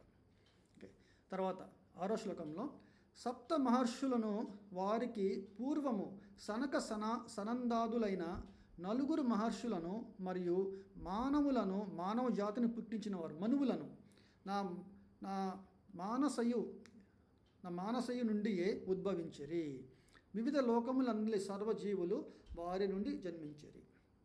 ఓకే, సో ఇక్కడ మద్భావం మానస జాత అన్నారు. అంటే వీళ్ళందరూ కూడా ఎట్లా సృష్టి జరిగింది, దీని గురించి మనకి భాగవతంలో అంటే 2వ స్కందంలో సాక్షాత్తు బ్రహ్మదేవుడు నారదులు వారికి వివరిస్తున్నారు అన్నమాట. ఓకే, అంటే నారదుడు అనుకుంటున్నారు బ్రహ్మదేవుడు కూడా ఎప్పుడు ధ్యానంలో ఉండి ఆయన ఆలోచిస్తున్నారు, ధ్యానం చేస్తున్నారు. ఎవరిపైన చేస్తున్నారు? ఆయన పరమ పురుషోత్తముడు ఎవరు అని ఆయన తెలుసుకోవాలనుకుంటారు. అలాగే ఒకసారి పార్వతీదేవి కూడా తన భర్త శివుడిని అడుగుతుంది, స్వామి మీరు ఎప్పుడు కూడా ధ్యానంలో ఉంటారు, మీరు ఏం చేస్తున్నారు అనగానే. ఓకే, అప్పుడు ఎవరిని పూజించాలి అని కూడా అడిగిన ప్రశ్నకి ఓకే శివుడు ఏం చెప్తారంటే ఆరాధనానాం సర్వేషాం విష్ణోర్ ఆరాధనం పరం అన్నారు. అంటే అందరిలో గొప్పగా ఆరాధించబడేవారు ఎవరంటే ఓకే సర్వేషాం ఆరాధనానాం సర్వేషాం అంటే విష్ణోర్ ఆరాధనం పరం, పరమోత్తమమైనది విష్ణు ఆరాధన అని చెప్పారు. మరి అరే మనం త్రిమూర్తుల్లో విష్ణువే గొప్ప అంటున్నారు, వీళ్ళెవరో అంటే ఒక బయాస్డ్గా విష్ణు అని చెప్తున్నారు. కానీ శివుడు తర్వాత చెప్తారు తస్మాత్ పరతరం దేవి తదీయానం సమర్చితం. అంటే విష్ణు ఆరాధన కన్నా మించినది ఎవరంటే విష్ణు భక్తులు. ఎవరైతే విష్ణు భక్తులు అంటే మనకి అకించన నిష్కించన అనే చాలా పదాలు ఉన్నాయన్నమాట భాగవతంలో. ఓకే, అంటే ఎటువంటి వాళ్ళకి ద్వంద్వ వైఖరి ఉండదన్నమాట. సర్వే జన సుఖినోభవంతు అంటారు చూసారండి. ఆ తత్వంలో మనం ఈజీగా లక్షణం గమనించవచ్చు. ఇప్పుడు ప్రభుపాదులు వారు ఉన్నారు, ఆయన భారతదేశంలో జన్మించారు. ఓకే, చక్కగా 70 సంవత్సరాల్లో సుమారుగా 69 సంవత్సరాల్లో బృందావనంలో ఉండి రోజు తన సాధన చేసుకుంటూ అన్ని గుళ్ళు దర్శనం చేసుకుంటూ ఉదయాన్నే బ్రహ్మముహూర్తంలో ఆయన పాటికి ఆయన ఇంకా చివర తన రిటైర్మెంట్ అంటే సన్యాసాశ్రమాన్ని తను చేస్తున్నారు. ఎందుకని ఆయన ఆ టైంలో అంత రిస్క్ చేసి జలదూత అనే ఒక కార్గో షిప్ ఎక్కి అమెరికాకి వెళ్ళి అక్కడ ఈ యొక్క హరినామ సంకీర్తనని మొదలు పెట్టాలనుకున్నారు? దీన్నే చెప్తారన్నమాట. ఓకే, సాధుభూషణ అన్నారు. సాధువు అంటే వాళ్ళకి ఉన్న అతి కారుణిక, చాలా కారుణ్యం అన్నమాట. సో అటువంటి వాళ్ళు మనము సాధువులు, విష్ణు భక్తులు అని చెప్పుకొస్తున్నారు. ఓకే, ప్రమాణంగా. సో ఇక్కడ శివుడు అన్నారు, ఎందుకు నేను జ్ఞానంలో ఉన్నానంటే ఎప్పుడు నేను భగవంతుడిని, భగవద్భక్తులని నేను ఆరాధిస్తూ ఉంటాను. ఎవరైతే భక్తి చేస్తారో పరమశివుడు వాళ్ళందరికీ డైరెక్షన్ ఇస్తుంటారన్నమాట. ఓకే, సో ఇట్లాగా ఎందుకు చెప్తున్నా అంటే ఇక్కడ సప్త మహర్షులు, వారికి పూర్వము సనక సనందాదులైన అందరూ ఇక్కడ మనువులు వీళ్ళందరూ కూడా హరే కృష్ణ. సో వాళ్ళందరూ కూడా ఎక్కడి నుంచి వచ్చారు? ఉద్భవించిరి అన్నారు. ఎక్కడి నుంచి? నా మానసము నుండే ఉద్భవించిరి. వీళ్ళందరూ మనువులు రకరకాల ప్లానటరీ సిస్టమ్స్లో వాళ్ళ సంతతిని ఏర్పరచుకుంటూ వచ్చారన్నమాట. ఓకే, సో మీకు చెప్పినట్టు ఇందాక బ్రహ్మదేవుడు మేల్కొంగానే సృష్టిని మళ్ళీ ప్రతి సృష్టి ఆరంభిస్తారన్నమాట. సో అప్పుడు ఆయన నుంచి దేవగణాలు, మహర్షులు, ప్రజాపతులు వీళ్ళందరూ ఉద్భవిస్తారు. సో వీళ్ళు ప్రతి ప్లానటరీ సిస్టంలో వాళ్ళకు సంతతిని వాళ్ళు ఏర్పరచుకుంటారు.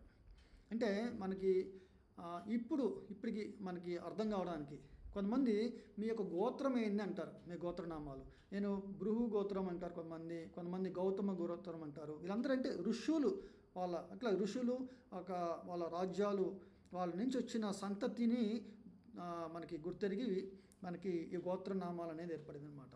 అంటే మనకి ఇప్పుడు ఎవరైతే విష్ణు భక్తులు సాధన చేస్తుంటారో వాళ్ళందరూ అచ్యుత గోత్రం అంటాము. ఎందుకంటే నేను డైరెక్ట్గా స్వామికి నేను భగవంతుడి శరణు పొందాను అని మనల్ని చెప్పుకోవడం అనమాట. నేను దాసుడను భక్తుడికి. సో ఇక్కడ 7వ శ్లోకంలో ఏతాం విభూతిం యోగం చ మమయో వెత్తి తత్వతః సువికల్పేన యోగేన యుజ్యతే నాత్ర సంశయః.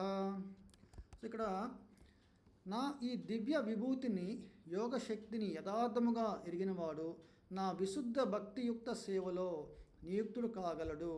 ఈ విషయమున ఎట్టి సందేహము లేదు. ఇందా మనం చెప్పుకున్నాం చూసారండి, భగవంతుడి యొక్క ఐశ్వర్యాన్ని గురించి మనం తెలుసుకుంటే ఆటోమేటిక్గా మనము ఆయన ప్రేమపూర్వకంగా, భక్తియుక్తగా మనం ఆయన సేవించుకుంటాం అన్నమాట.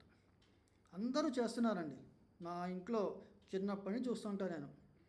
మా నాన్నగారు స్నానం చేసి రాగానే మడి వస్త్రాల పైనే ముందు వచ్చి దీపారాధన చేస్తారు. ఆ తర్వాతనే ఇంకా టిఫిన్, ఆ తర్వాత షాప్కి వెళ్తాం. షాప్కి వెళ్తున్నప్పుడు ఆయనతో పాటు వెళ్ళామని అప్పుడప్పుడు.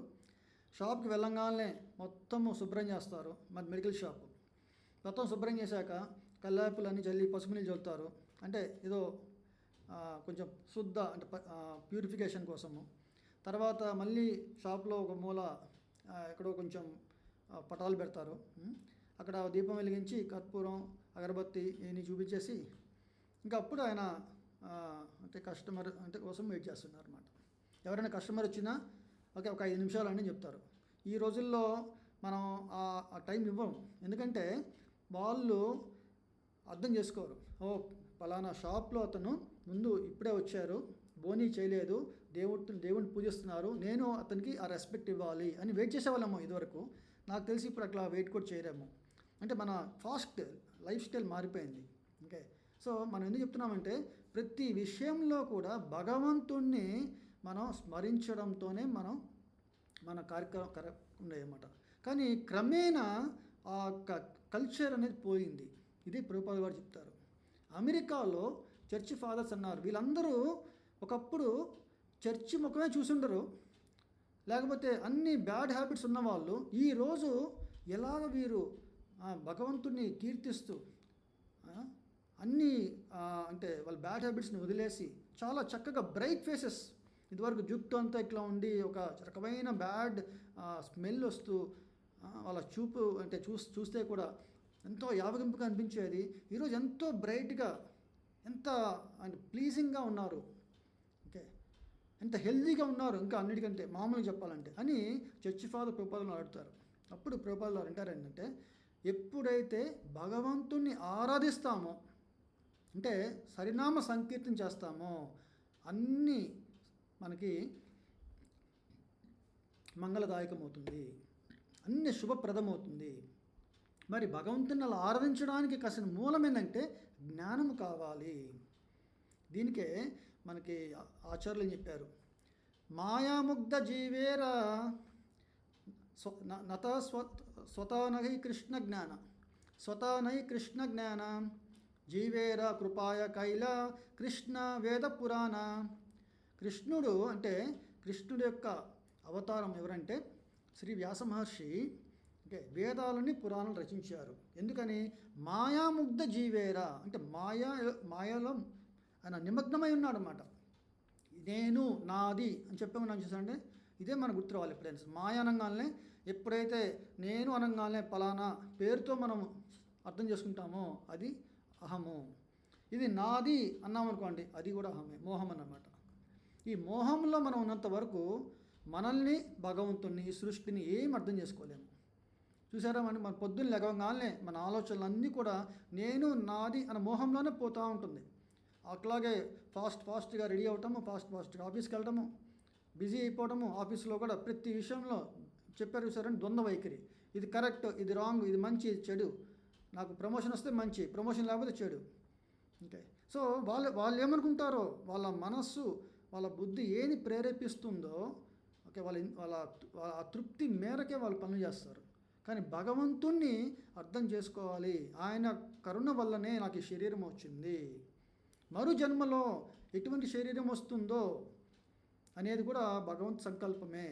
మరి నేను పుణ్యం చేయాలంటే ఏం చేయాలి అని తెలుసుకోవాల్సిన బాధ్యత అనేది ఎవరికి లేదన్నమాట.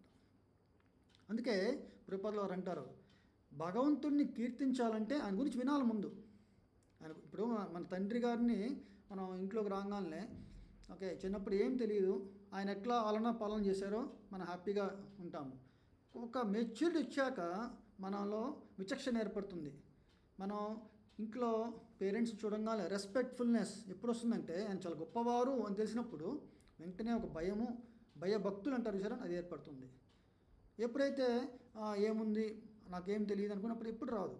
అలాగే భగవంతుడి గురించి మనం సంపూర్ణంగా అవగాహన చేసుకున్నప్పుడు ఆయన చెప్తున్నారు, నా దివ్య విభూతిని, యోగశక్తిని యథార్థముగా తెలుసుకున్నవారు మాత్రమే నా భక్తియుత సేవలో నియుక్తుడు కాగలడు, ఇట్టు సందేహం లేదు. అంటే మనం చేయాల్సింది ఇది. అందుకే ప్రభుపాదులు వారు అంటారు, వీరందరికీ భగవద్గీతని నేను నేర్పిస్తున్నాను. వాళ్ళు భగవద్గీత చదువుతున్నారు అండ్ ఆటోమేటిక్గా జ్ఞానం వస్తుంది. తద్వారా వాళ్ళు హరినామ సంకీర్తన చేస్తున్నారు. హరినామ సంకీర్తన పరిశుద్ధులు అవుతున్నారు. ఆటోమేటిక్ బ్యాడ్ హ్యాబిట్స్ అన్నీ పోతున్నాయి. ఇదంతా ఆటోమేటిక్ అనమాట. ఒక న్యాచురల్ ప్రవాహంలాగా జరుగుతుందన్నమాట. సో ఇప్పుడు మనకున్న బాధ్యత ఏంటంటే, మన పిల్లలకి చిన్నప్పటి నుంచి ఏబిసిడీలు నేర్పించాము. కానీ ఎవరు కూడా కృష్ణుడి యొక్క బాల్యంలో చేసిన లీలల గురించి ఎంత గొప్పగా ఉంటాయండి చెప్పరు. ఏముంది అయ్యి, అదే చాలామంది రకరకాల కార్టూన్ షోస్ అవి వాళ్ళు ఎడిక్ట్ చేస్తున్నారు అనమాట. అంటే భగవంతుడి గురించి వాళ్ళకి తెలియాలి, భగవంతుడితో వాళ్ళకు అనుబంధం ఏర్పడాలి అనే ఒక దృష్టి అనేది పేరెంట్స్కి రావట్లేదు. తర్వాత వాళ్ళకి అక్షరాభ్యాసం చేస్తున్నారు. అక్షరాభ్యాసం అప్పుడు కూడా భగవంతుడి యొక్క ఓమనో లేకపోతే శ్రీరామానో మనం చేస్తాం. ఎందుకంటే భగవంతుడితోనే మనం మొదలు పెడతాం. కానీ భగవద్గీతని 4 శ్లోకాలను వాళ్ళకి చెప్పించాలి. ఓకే, వాళ్ళు ఒకవేళ కొంతమంది శ్లోకాలు నేర్చుకుని చెప్తారు, కానీ దాని యొక్క భావం తెలియదు, దాని యొక్క అనువాదం తాత్పర్యం తెలియదు అనమాట. సో అదిగా పేరెంట్స్ మనం ఆ బాధ్యతను తీసుకోగలిగితే, ఈరోజు నేను కృష్ణుడి యొక్క చెప్పిన ఉపదేశాన్ని, భగవద్గీతను మా పిల్లలు చెప్పాలి. చెప్తే వాళ్ళు కూడా భగవంతుడి యొక్క దివ్యమైన ఆయన శక్తిని తెలుసుకొని అన్నీ అలా లైఫ్లో ఏర్పడుతున్న కష్టాల నుంచి ఆటోమేటిక్గా విముక్తి పొందుతారు. ఇంతకుముందు శ్లోకంలో కూడా అన్ని అశుభాల నుండి విముక్తుడి పొందుతావు అని చెప్పారు 9వ అధ్యాయంలో. ఈ యొక్క దానిలో హితకామ్య, నీ హితము కొరకై నేను చెప్తున్నాను అన్నారు. అంటే ఈ యొక్క శాస్త్రము ఎంత ప్రమాణమైనది, ఎంత ప్రధానమైనది కూడా మనం అర్థం చేసుకోవాలి. సో అంత ప్రామాణికమైన ఓకే, భగవద్గీతని ఎందుకు మనం ముఖ్యంగా తీసుకోవట్లేదు? ఎన్ని పుస్తకాలు చదువుతున్నాము, పెద్ద పెద్ద పుస్తకాలు చదువుతున్నాం, కానీ ఒక 700 శ్లోకాలతో కూర్చున్న ఈ భగవద్గీతని మాత్రమే మనం నెగ్లెక్ట్ చేస్తున్నాము అని మనం చాలా ఆలోచించాల్సిన అవసరం అనమాట. సో 8వ శ్లోకం అండి. ఈ యొక్క శ్లోకాలని 8వ శ్లోకాల నుంచి 12 శ్లోకాలు 8, 9, 10, 11 ఈ 4ని చతుశ్లోకి అంటాము. అంటే మూలం అనమాట. అంటే భగవద్గీత యొక్క మొత్తాన్ని సంగ్రహంగా నేను తెలుసుకోవాలంటే ఈ 4 శ్లోకాలు మనం అర్థం చేసుకుంటే భగవంతుడి గురించి పూర్తిగా అవగాహన అయినట్టు అనమాట. చతుశ్లోకి అంటారన్నమాట. ఇది చక్కగా అందరూ ఉచ్చారణ చేయండి. అహం సర్వస్య ప్రభవో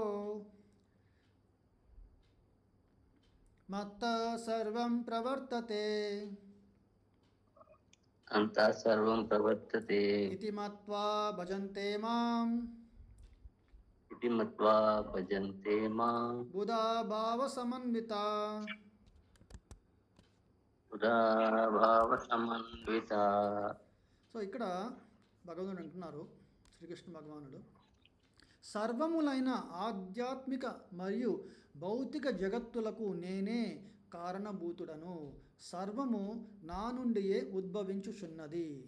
ఈ విషయమును సంపూర్ణముగా ఎరిగిన బుధ జనులు అంటే బుద్ధిమంతులు నా భక్తియుత సేవయందు నెలకొని నన్ను హృదయపూర్వకంగా భజింతురు.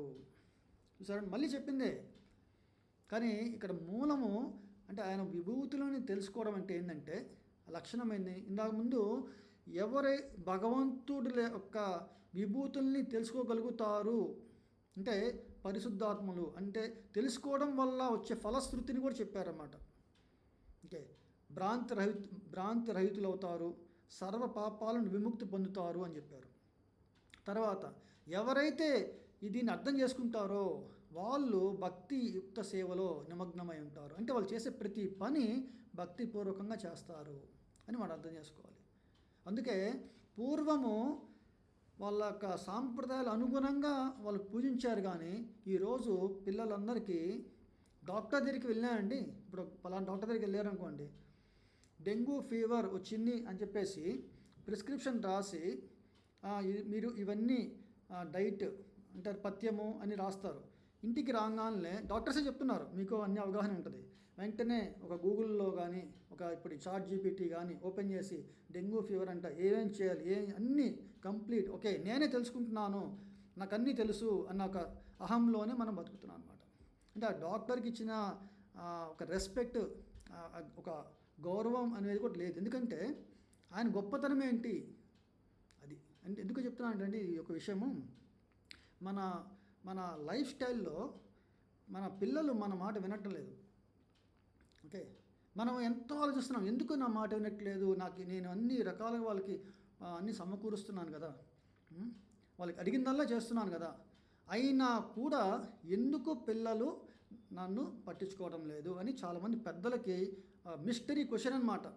వృద్ధాశ్రమాలు పెరుగుతున్నాయి, ఎందుకు అని మనల్ని కొంచెం ఎనాలిసిస్ చేస్తే మనకి ఏర్పడేది ఏంటంటే నేను చేసిందన్నీ స్వార్థపూరితంగా చేశాను, వాళ్ళు కూడా స్వార్థ చింతనలోనే ఉన్నారు. అంతే సింపుల్. నేను స్వార్థంతో చేసిన ప్రతిదీ అదే భావన ఓకే వాళ్ళలో ఏర్పడింది. వాళ్ళు కూడా అదే స్వార్థ చింతనలోనే వాళ్ళు పెరిగారు. ఇప్పుడు వాళ్ళు అదే ఇంకా ఎక్కువ పెంచుకుంటున్నారు. అదే జనరేషన్స్ ఇంకా ఎక్కువ అవుతుందన్నమాట. ఎప్పుడైతే నేను భక్తిపూర్వకంగా చేస్తానో వాళ్ళు భక్తిపూర్వకంగా నేర్చుకొని అప్పుడు శ్రద్ధ ఓకే ఆ భక్తి భయము భగవంతుడు అంటే ఇది అంటే కర్మలు చేయడము అంటే వికర్మలు చేయకుండా తర్వాత ముందు శాస్త్ర ప్రామాణికంగా వాళ్ళ జీవితం నడుచుకోవడము, ప్రతి దాంట్లో భగవంతుడిని సెంటర్ చేసి అంటే భగవంతుడిని మూలము చేసుకోవాలన్నమాట మన జీవితంలో. ఎన్ని భావన అనేది ఏర్పడుతుంది. కానీ వీటన్నిటికీ పేరెంట్స్ ఏం చేశారంటే స్వార్థంతోనే చేస్తున్నారు. నా పిల్లలు బాగా చదవాలి, ఉద్యోగం చేయాలి, మమ్మల్ని బాగా చూస్తుంటారు. ఎట్లాగైతే నేను భగవంతుని వదిలేశాను కదా, వాళ్ళు అంతే. మనకి చివరి పెద్ద బాల శిక్షలోనే ఎప్పుడు చదివానండి, ఇది బట్టి విక్రమార్క కథల్లో అనుకుంటాను. ఒకసారి మీకు తెలిసే ఉంటుంది అందరికీ, జస్ట్ తెలుసుకోవడానికి ఉదాహరణగా. ఒకసారి ఒక మిడి వయస్కుడు ఒక గొయ్యి తవ్వుతా ఉన్నాడనమాట. గొయ్యి తవ్వుతూ ఉంటే ఒక పిల్లవాడి పక్కన, నాన్న గొయ్యి తవ్వుతున్నా ఎందుకంటే, ఒరే మీ తాతని పూడ్చిపెట్టాలరా అన్నాడు అనమాట. పక్కన ముసలాయన కూర్చొని ఉన్నాడు. ఇంకా నడవలేని పరిస్థితిలో ఇంకా దేని పనికిరాడనమాట. ఆ యొక్క దశలో ఉన్న ఇంకా అతను ఎందుకు భారం అని చెప్పేసి నేను పూడ్చిపెట్టడానికి తవ్వుతున్నా అన్నాడు. వెంటనే వాళ్ళ చిన్న పిల్లవాడు కూడా గుంట తవ్వుతా ఉన్నాడు. ఇక నాన్న అడుగుతారు, ఆ మిడి వయస్కుడు, నాయన ఎందుకు నువ్వు తవ్వుతున్నావు అంటే, నాన్న రేపో మాపో నువ్వు కూడా తాతలానే అవుతావు కదా, ఇప్పుడే స్టార్ట్ చేస్తాను నేను అని చెప్పేశాను అనమాట. మన జీవితం అట్లా ఏర్పడుతుంది. నేను భగవంతుని వదిలేశాను. ఓకే, అంటే నాకున్న మూలం ఎవరంటే భగవంతుడు. నా శక్తి అంత మూలం ఎవరంటే భగవంతుడు. ఇక్కడ అదే చెప్తున్నారు, అన్నీ నా నుండి, సర్వము నా నుండియే ఉద్భవించుచున్నది, నేనే కారణభూతుడను అని మనం విస్మరించి స్వార్థ చింతనతో చేసే ప్రతి పని కూడా ఓకే స్వార్థంతోనే భావన ఏర్పడుతూ ఉంటుంది. తద్వారా మన నుంచి వచ్చిన ప్రతి విషయంలో కూడా అదే యొక్క లక్షణాలు కనబడతాయి అన్నమాట. అందుకే ఈరోజు మన పిల్లలు తప్పుదారి పడుతున్నారు. వాళ్ళకి ఏం చెప్పినా వాళ్ళు వినరు, వాళ్ళకి ఏం అర్థం కాదు. ఎందుకంటే ఆ భావం అనేది అది ఏర్పడింది. ఆ స్పిరిచువల్ అట్మాస్ఫియర్ అనేది మనం కలగజేయాలంటే ముందు మన ఇంట్లో మనం శ్రద్ధ చూపించాలన్నమాట. రోజు లేవగానే బ్రహ్మముహూర్తంలో హరినామ స్మరణ చేయాలి.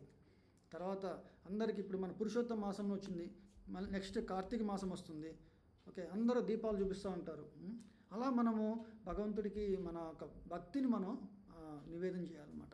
సో అప్పుడు మన పిల్లలు కూడా, ఓకే నాన్న చూడు, మా అమ్మ చూడు ఎంత భక్తితో ఆరాధిస్తున్నారు, నేను కూడా అలాగే ఉండి వాళ్ళు ఎంత ఆనందంగా ఉన్నారో ఆనందం నేను కూడా అనుభవిస్తాను అన్న ఒక లక్షణం అనేది ఏర్పడింది అనుకోండి. జీవితంలో ఎప్పుడు చాలామంది సూసైడ్స్ చేసుకుంటున్నారు ఈ రోజుల్లో, మీకు తెలిసే ఉంటుంది. మరి వాటన్నిటికీ మూలం ఏంటంటే అజ్ఞానమే. ఆ దుఃఖము వచ్చింది. దుఃఖం అంటే ఎవరు? భగవంతుడు ఇచ్చిందే దుఃఖము. ఎందుకు ఇచ్చాడు భగవంతుడు దుఃఖము అంటే నన్ను రీఫార్మ్ చేసుకోవడానికి, కష్టకాలంలో అయినా సరే నేను భగవంతుడిని శరణు పొందుతాను అన్న భావన ఏర్పడడానికి అని ఎవరికి రావట్లేదు. ఎందుకంటే భగవంతుడు ఎవరు? ఆయన ఎవరు నన్ను కాపాడడానికి? అది ఏర్పడుతుంది. ఎప్పుడైతే భగవత్ చింతన అనేది ఏర్పడిందో, ఎటువంటి దుఃఖంలో ఉన్న పాండవులకు ఏర్పడిన దుఃఖం ఎటువంటిదండి? నారదుల వారు ఒకసారి వచ్చి కృష్ణుని సంబోధిస్తారు. ఓ కృష్ణ, నీ భక్తులు ఎంత గొప్పవారంటే అని చెప్తున్నారు అన్నమాట. నువ్వు వాళ్ళని దిక్కులేని వాళ్ళని చేసావు, రాజ్య భ్రష్టులను చేసావు, వాళ్ళ మహాసాధ్వి అయిన ద్రౌపది దేవి ప్రాభవించేలాగా చేసావు. తర్వాత అడవిలో ఉన్నా కూడా గోగ్రహణంలో కూడా వచ్చి చాలా జరుగుతూ ఉన్నాయి. నిలువు నీడ లేకుండా, అంటే వాళ్ళ అజ్ఞాతవాసంలో ఏ రాజ్యంలో ఉండాలి అనేది కూడా ఒక డైలమా అన్నమాట. మరి ఇంత కష్టాలు వాళ్ళు పడుతున్నా కూడా వాళ్ళు మాత్రం ఎప్పుడు చూసినా నీ దివ్య గుణగుణాలు మాత్రమే కీర్తిస్తున్నారు, నీ యొక్క చరణ పద్మాలను మాత్రమే అంటిపెట్టుకొని ఉన్నారు. నీ మీద ఇంత మాత్రం కూడా భక్తి ప్రపత్తులు తగ్గలేదు.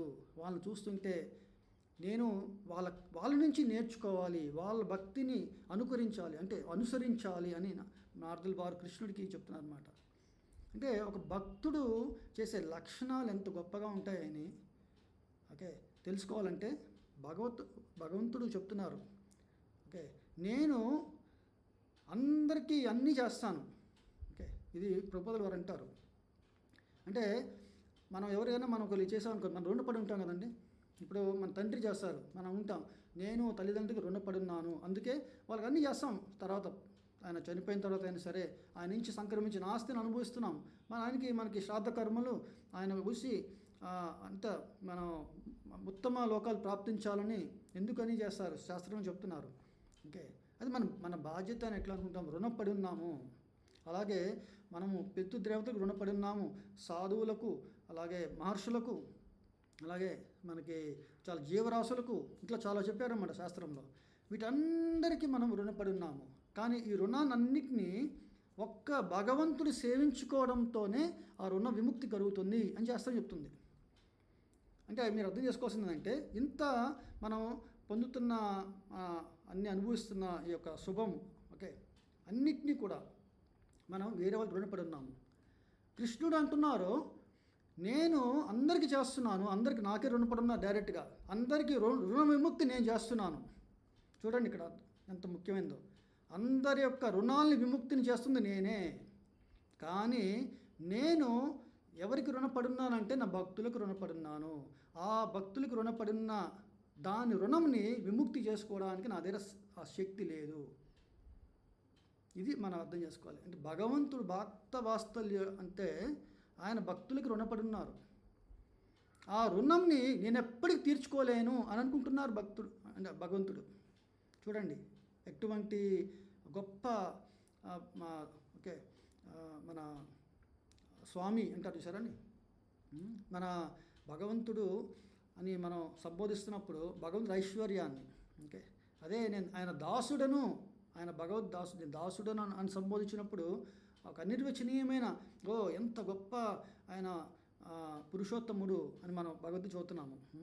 ఈ అధ్యాయంలో భగవద్ విభూతిని చదువుతున్నాము. మీరు అర్థం చేసుకోగానే మనలో ఆ బుధజన అంటారు సరే భక్తి భావం ఎందుకు ఏర్పడుతుంది? హృదయపూర్వకంగా ఎందుకు ఆయన పూజించలేమండి? అజ్ఞానం ఉండడం వల్లనే చేయట్లేదు మనం. అజ్ఞానం వల్లనే అన్ని పాపాలు మూలం అన్నమాట.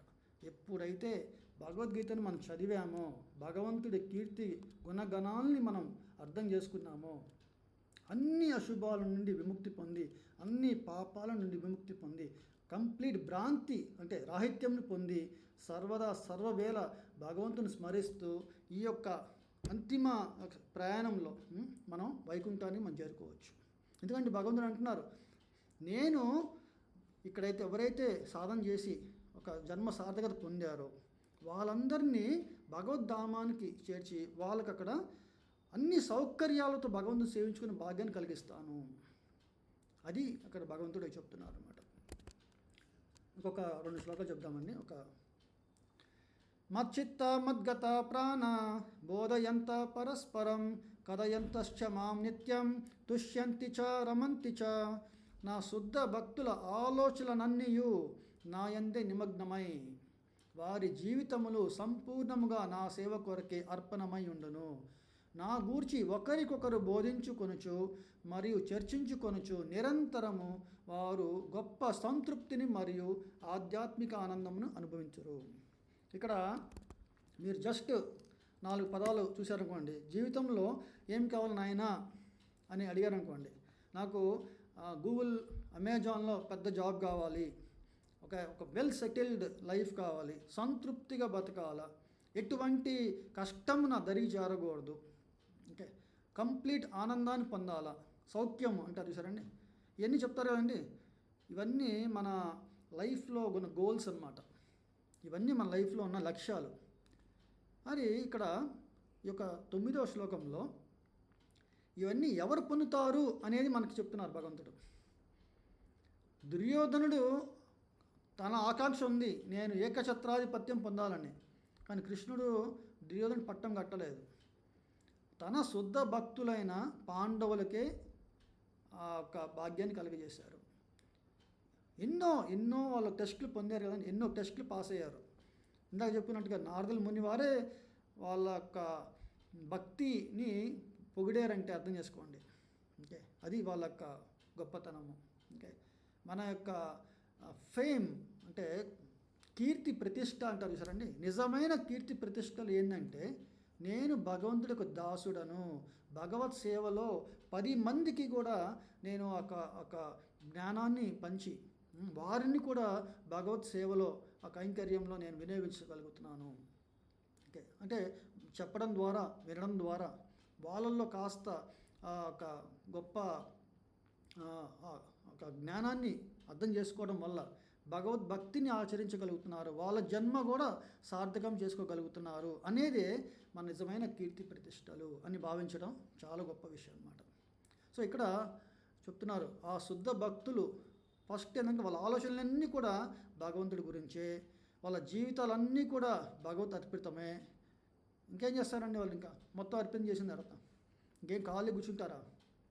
ఇంకే అంటే వాళ్ళు చేసే ప్రతి పనిలో కూడా భగవంతుడిని కీర్తినే వాళ్ళు మోస్తుంటారన్నమాట. ఇప్పుడు నేను ఆఫీస్లో పనిచేస్తున్నప్పుడు మాకేం చెప్తారంటే అండి, పలానా కంపెనీస్ వాళ్ళు మాకు కాంపిటీటర్స్ అంటారు, వాళ్ళకన్నా ముందుగానే ఆ ప్రోడక్ట్లో కొన్ని ఇన్నోవేటివ్ ఐడియాస్ని తీసుకొచ్చి మనం ఎందుకంటే మనం ఫేమస్ నెంబర్ 1 కంపెనీ అవ్వాలి అదేదో అంటారు పదము చాలాసార్లు చెప్తుంటారు, అంటే తెలుగులో మాట్లాడడం వల్ల కొన్ని ఇంగ్లీష్ పదాలు మర్చిపోతున్నాం అనమాట. సో ద అంటే ఈ కంపెనీలో పనిచేయడం అనేది ఎక్కువ మందిలో ఒక అభిలాష ఉంటుందన్నమాట. ఓకే, సో అప్పుడు ఆ కంపెనీకి ఒక పేరు ప్రఖ్యాతులు వస్తాయన్నమాట. ఓకే, బెస్ట్ వర్కింగ్ ప్లేస్ అలాంటివి చెప్తూ ఉంటాయి చాలా రకాల. సో ఏంటంటే కీర్తి. ఓకే, ఎందుకని ఏర్పడుతుందండి అన్నీ? ప్రతి ఒక్కరి కంపెనీలో అలాగ పనిచేయాలి, కంపెనీని ఓన్ చేసుకోవాలని చెప్తూ ఉంటారు. మీరు మీరు మీరు అర్థం చేసుకోండి నేను చెప్పే దాంట్లో. మన ఇంట్లో కూడా పిల్లలకి ఫ్యామిలీ బిజినెస్ ఉందనుకోండి, మన బ్రాంచెస్ 1, 2, 3 పెంచుకుంటూ పోయి వాళ్ళ రిలేటివ్స్ అందరూ చేస్తూ ఉంటారు. ఎందుకంటే ఓన్ చేసుకుంటూ ఉంటారన్నమాట. మన కీర్తి ప్రతిష్టలు పలానా వారు బొమ్మనా బ్రదర్స్, చందనా బ్రదర్స్ అని చెప్తూ ఉంటారు సార్. ఎందుకని అని బ్రాంచెస్ ఎన్ని అంటే మనం ఓన్ చేసుకోవడం అన్నమాట. మన కీర్తి ప్రతిష్ట అంటే చేసే ప్రతి పనిలో చాలా ఒక అటెన్షన్, ఒక చాలా ఒక విజన్తో వెళ్తారన్నమాట. ఒక విజన్తో అంటే అదే భావన భక్తుడి కూడా ఉంటుంది. సేమ్, ఇదేం డిఫరెన్స్ ఏం లేదు. ప్రభుపాదులు అంటారు, ఒక ఆర్డినరీ పర్సన్ తన తెలివితేటలు తన కోసం వినియోగించినప్పుడు ఎంత గొప్పగా కీర్తి ప్రతిష్టలు పొందాడో, అదే ఒక భక్తుడు భగవంతుడికి దాసుడుగా ఆయన కీర్తిని 10 మందికి తెలియపరచాలన్న సద్భావనతో చేసే ప్రతి పని కూడా ఇంకా అచంచలమైనదన్నమాట. ఓకే, అచింత్యమైనది. అందుకే ప్రభుపాదులు 40 రూపాయలు మాత్రమే తీసుకొని అమెరికా వెళ్ళారు. వచ్చేటప్పుడు కూడా 40 రూపాయలు పట్టుకొని వచ్చారు. అంటే ₹1 ఖర్చు పెట్టలేదు సరికదా. అక్కడ మాత్రము పెద్ద రెవల్యూషన్ స్టార్ట్ చేశారన్నమాట హరినామస్మరణతో. ప్రభుపాదులు వారు అంటారు, నేను ఇండియాకి వచ్చాక నెక్స్ట్ ఫ్లైట్లో వస్తారు. ఫస్ట్ షిప్లో వెళ్ళారు, తర్వాత ఫ్లైట్లో వచ్చారు. ఎయిర్పోర్ట్ నుంచి ఢిల్లీలో తనకున్న నివాసం దగ్గరికి వెళ్ళడానికే ఆ ₹40 ఖర్చు పెట్టడం జరిగింది. ఇది మన ప్రభుపాద లీలామృతిలో రాసడం జరిగిందన్నమాట. అంటే ఎంత పెద్ద బిజినెస్ మ్యాన్ ఇంత పెద్ద సంస్థని ఎంత గొప్పగా చేయాలని చేయలేరు. కానీ ప్రభుపాదుల వారు తను తలుచుకున్న ఇక్కడ పెద్ద టెంపుల్ ఉంటే బాగుండు అనుకున్నారు. వెంటనే కృష్ణ ఎస్ గ్రాంటెడ్. ఇక్కడ ఆస్ట్రేలియాలో అనుకున్నారు. రష్యా కమ్యూనిస్ట్ కంట్రీ, అసలు అక్కడ భగవత్ ప్రచారం చేయడం కుదరదు. కానీ భగవంతుడు ఎటువంటి ప్రేరణ ఉంటుంది అంటే భగవంతుడు భక్తుడికి తెలుస్తుంది. ప్రభుపాదులు 2 రోజులు ఉన్నారు అక్కడ రష్యాలో.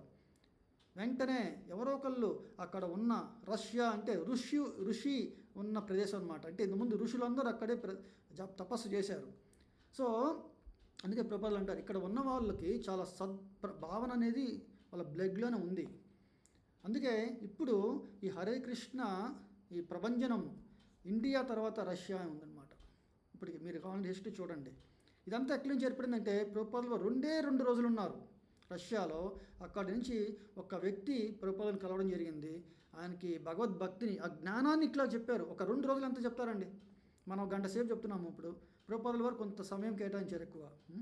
ఆ 2 రోజుల్లోకి ఆయనకి భగవంతుడి మీద అనివార్యమైన, అంటే అలౌకికంగా అంటారు చూసారండి, మా ప్రేమ ఏర్పడింది అన్నమాట. ఆ జ్ఞానం ఏర్పడింది. వెంటనే ఆయన ప్రభుపాదుల వారు చెప్పిన ప్రతి విషయాన్ని ఆరాధించి ఆయన చేసుకుంటూ పోయారు. అంటే హరినామస్మరణ. ఈరోజు పెద్ద రివల్యూషన్ అనేది మన రష్యాలో మనం చూస్తున్నాము. అంటే ఇక్కడ మీకు చెప్పుకోవాల్సిన అంశం ఏంటంటే భగవంతుడి కీర్తి గురించే మనం చేసే ప్రతి పనికి భగవంతుడి యొక్క ఆశీర్వాదం ఉంటుంది. అంటే అర్పణం అన్నమాట. అది వారి జీవితం సంపూర్ణంగా నా సేవ కొరకే అర్పణమై ఉండరు. అటువంటప్పుడు వాళ్ళు ఏదో లాస్ అవ్వరు. అదేదో వైరాగిలాగా కాషాయం ధరించి నేనేదో ముక్కు మూసుకొని అన్నీ వదులుకొని, అంటే జీవితంలో భ్రష్టులై ఇంక నేనేం చేయలే అనుకునే వాళ్ళు అది. కానీ నిజమైన భక్తులు భగవంతుడి కీర్తి ప్రతిష్టల గురించి అహర్నిశలు కష్టపడతారు. అది మనం అర్థం చేసుకోవాలి. అంటే ఒక ఆర్డినరీ పర్సన్ చేసే పనికి 100 రెట్లు ఇంకా భక్తులే చేస్తారు. అదే ప్రభుపాదుల వారు ఒక ఇంటర్వ్యూలో చెప్తారన్నమాట. నేను చేసిన టైము ఎంతైతే అంటే 1.5 hour పడుకుంటారు ప్రభుపాదుల వారు. ఎన్నో ప్రచురణలు చేశారన్నమాట. మరి ఇంత టైము ఒక బిజినెస్ మ్యాగ్నెట్స్ కూడా చేయలేరు, ఎవరు కూడా చేయలేరు. ఎందుకంటే అది స్పిరిచువల్ స్ట్రెంగ్త్తో, ఆధ్యాత్మిక శక్తితో మాత్రమే అది సాధ్యపడుతుంది.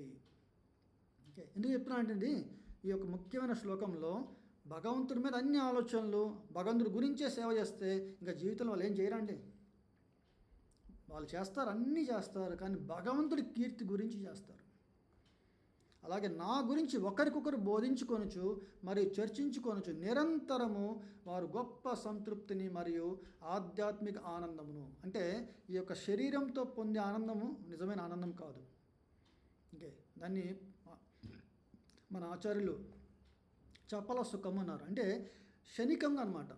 ఒక క్షణికమైన ఆనందాన్ని గురించి ఎవరు ఓకే ఒక బుధ భావ జనులు పట్టించుకోరు. అందుకే ఇక్కడ ఏం చెప్పారంటే సంతృప్తిని మరియు ఆధ్యాత్మిక ఆనందమును అనుభవించరు. దీనికి చాలా అర్హత కావాలండి. ఆ అర్హత పొందాలంటే మనం మొదటగా శ్రద్ధని చూపించాలి. అంటే భగవంతుడి యొక్క ఉపదేశాన్ని, భగవద్గీతని మనం శ్రద్ధగా వినడము, చెప్పినట్టుగా ప్రతిరోజు లెగిసి నామస్మరణ చేయడము, భక్తుల సాంగత్యంలో మన జీవితము మనం ఉండాలి అనే సంకల్పం ఏర్పరచుకోవడము. ఓకే, ఇక్కడ చెప్పినట్టుగా భగవద్భక్తుల వల్లనే ఎన్ని జరిగినాయి. లేకపోతే ఒకరికొకరు చర్చించుకోవడం ఎట్లా కుదురుద్దండి. ఈరోజు నాకు నా మెంటర్ నుంచి, ఓకే నాయన మీరు భగవద్గీతని విన్నారు కదా నా నుంచి, మీరు కూడా 10 మందికి చెప్పండి. తద్వారా మీరు కూడా భగవద్గీతను బాగా అవగాహన చేసుకోగలుగుతారు. 10 మంది ఆ సేవలో వినియోగం అవ్వడం వల్ల మీకు భగవంతుడి యొక్క ఆశీర్వాదం లభిస్తుంది. అప్పుడే ఈ భగవద్గీతని నిజంగా మీరు వంటపరుచుకున్నట్టు అన్నమాట. లేదనుకోండి, నేను ఏదో వింటున్నాను, తర్వాత నా పనిలో నేను నిమగ్నమై ఉన్నాను, ఏం మార్పు లేదు. అంటే హృదయ పరివర్తన అనేది రావట్లేదు అన్నమాట. అందుకే హృదయ పరివర్తన రావాలంటే మనం విన్నది ఆచరణలో ఉండాలి. అది ఇప్పుడు మనము స్కూల్లో చదివిన అన్నీ ఓకే కొన్ని లెసన్స్ని మనము జీవితంలో ఎప్పుడు వాడుండకపోవచ్చు. దానివల్ల మనకి ఎటువంటి నష్టం కలగట్లేదు. ఎందుకంటే నేను అవన్నీ చదవకపోయినా చాలామంది గొప్పగానే బతుకుతున్న వాళ్ళు ఉన్నారు. కానీ భగవంతుడి యొక్క ఉపదేశాన్ని అర్థం చేసుకోకుండా పరమ సౌఖ్యాన్ని పొందిన వాళ్ళు సృష్టిలోనే లేరు. అది మనం అర్థం చేసుకోవాలి. అంటే విద్య లేనివాడు వింత పశువు అన్నారండి. ఆ విద్య అనగానే మన ఏబిసిడీలు కాదండి. ఏబిసిడి చదవకపోయినా గొప్ప వాళ్ళు ఉన్నారు. చదువు రాని వాళ్ళు ఎంతో అంటే గొప్ప గొప్ప పొజిషన్లో ఉన్నట్టు మనకు చాలా చరిత్ర చెప్తుంది. కానీ వింత పశువు ఏంటంటే వాడి యొక్క లక్షణాలు మాత్రం పశువు లక్షణాలు ఉంటాయి. అది మనం అర్థం చేసుకోవాలి. ఓకే, భాగవతంలో స్వవిద్వరాహ ఓష్ట్ర కరై అని 4 పశువులతో పోల్చారు. ఇది ఇంత తాపేద్దామండి ఈరోజు. స్వ అంటే కుక్క ఎప్పుడు కూడా నాకు ఒక మాస్టర్ ఉండాలి, నా మెడలో బెల్ట్ పట్టుకొని నడిస్తే తప్ప నాకు సౌఖ్యం ఉండదు అనుకుంటుంది. ప్రభుపాదులు అన్నారు, మనం ఐఐటీస్కి వెళ్ళి పెద్ద డిగ్రీస్ పొందుతారు, కానీ ప్లేస్మెంట్ రాకపోతే వాళ్ళు ఉరేసుకోవడానికి కూడా రెడీ అవుతారు అన్నమాట. అంటే నేను ఎవరో కింద పని చేయకపోతే, నాకు ఒక మాస్టర్ అనేది సంపాదించకపోతే, ఒక జాబ్ అనేది లేకపోతే నా జీవితానికి ఇక ఇదే చరమదశ. ఇంకా నా జీవితంలో గుర్తింపే లేదు, నేను నా మొహం ఎట్లా చూపించుకునేది అనే ఒక భావన నుంచి కుక్క లాంటి భావన అనమాట. అది అర్థం చేసుకోండి. ఇది తర్వాత విద్వరాహ అన్నారు. అంటే స్టూల్ ఈటింగ్ పిగ్ అనమాట, పంది. అది ఎటువంటి విచక్షణ లేకుండా ఎక్కడ పడితే అక్కడ తినే రకం అనమాట. అది పంది స్వభావం. తర్వాత వచ్చి ఉష్ట్ర అంటే క్యామెల్. ఒంటె ఎడారిలో ఈ క్యాక్టస్ ముళ్ళతో ఉన్న వాటిని తింటూ ఉంటుంది. అది తినేటప్పుడు తన టంగ్ అంటే ఈ నాలుక కట్ అయ్యి వచ్చిన బ్లడ్ ద్వారా అది తింటూ నములుతూ చాలా ఆస్వాదిస్తున్నట్టుగా ఉంటుంది అన్నమాట. సో అందరూ చాలామంది కష్టపడుతూ ఉంటారు జీవితంలో, చెమ టోడ్చి అంటారు చూసారండి. తన కష్టాన్ని నుంచి పొందిన దాన్నే అనుభవించడాన్నే క్యామెల్తో పోల్చారు. ఎప్పుడైనా మనం అనుభవించేది ఆయాచితంగా అంటే యాదృచ్ఛికంగా భగవంతుడు ఇచ్చిన వాటిని పొందడంలో చెప్పచ్చు. అతి కష్టం మీద మనం ఏదో పొందాము అనుకోవడం అనేది ఒక మూర్ఖత్వం అని అర్థం చేసుకోవాలి. ఇక్కడ భగవంతుడు మనకు అన్నీ ఇచ్చారు. మనం లేకపోయినప్పుడు టైంలో కూడా సృష్టి అంతా నడుస్తుంది. చక్కని పండ్లు ఫలములు అన్నీ మనకు అందించారు, చక్కటి నీరు, మంచి గాలి. మన మేనేజ్మెంట్ ఎట్లా అంటే ఒక కామ లేకపోతే ఏమంటారండి మన లోభము, ఓకే ఈ లస్ట్ గ్రీడ్. సో వీటి వల్లనే మనం చాలా పాడు చేసుకుంటున్నాం అనమాట మన జీవితాన్ని. ఓకే, సో ఇక్కడ ఒంటెతో మనం పోల్చిందనమాట. తర్వాత కరై అంటే ఒక యాస్ డాంకీ అనుకుంటుంది నేను కష్టపడితే తప్ప నాకు 4 మెతుకులు దొరకవు. అంటే నేను ఒక చాకలి వాడికి ఆయన శరణు పొంది ఆయన వేసిన బరువునంతా మోస్తూ ఉంటే తప్ప ఈరోజు నాకు తినడానికి నాకు దొరకదు అనుకుంటుంది అనమాట. కానీ ఇటు చూసిన పచ్చని మనకి పొలాలు అన్నీ ఉన్నాయి. ఆ గాడిద ఎక్కడైనా చక్కగా అనుభవించవచ్చు. కానీ గాడిద మాత్రము నన్ను ఈ చాకలి వాడే నన్ను పోషిస్తున్నాడు అనుకుంటుంది. అందరం కూడా మనము నాకు ఒక ఉద్యోగం కావాలి, నా బాస్ నన్ను పోషిస్తున్నాడు, ఆయన కానీ ఉద్యోగం ఈరోజు నాయన నీ అవసరం నాకు లేదు, మాకు ఏఏ వచ్చేసింది, మీలాంటి 10 మంది ఒక్క ఏతో చేస్తున్నది అని చెప్పగానే మన మనసు ఏమైపోతుందో ఆలోచించండి.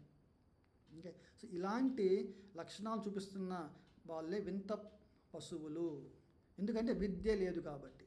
సో అందుకే మనం ఈరోజు భగవద్ విభూతిని మనం ఎంతో శ్రద్ధతో మనం తెలుసుకుంటామో, ఆచరణలో మనం వినడం, 10 మందికి చెప్పడం, అంటే మన పిల్లలతో ఫస్ట్ మొదట మన ఇంట్లో వాళ్ళతో స్టార్ట్ చేయాలి. అప్పుడు మన ఆచరణలో ఉన్నప్పుడే మనం నిజంగా భగవద్గీతని అర్థం చేసుకున్న వాళ్ళం అవుతారనమాట. హరే కృష్ణ. గ్రంథరాజ్ శ్రీమద్ భగవద్గీతకి జై. సమవేత గౌర భక్త వృందకి జై. All glories, all glories, all glories to Shri Guru and Shri Gauranga. All glories to Srila ప్రభుపాదకి జై. హరే కృష్ణ కృష్ణ కృష్ణ హరే హరే, హరే రామ రామ రామ హరే హరే. హరే కృష్ణ. అందరికీ ధన్యవాదాలు. హరే కృష్ణ ప్రభు. Hare Krishna. Thank you, Prabhuji. Hare Krishna. Hare Krishna.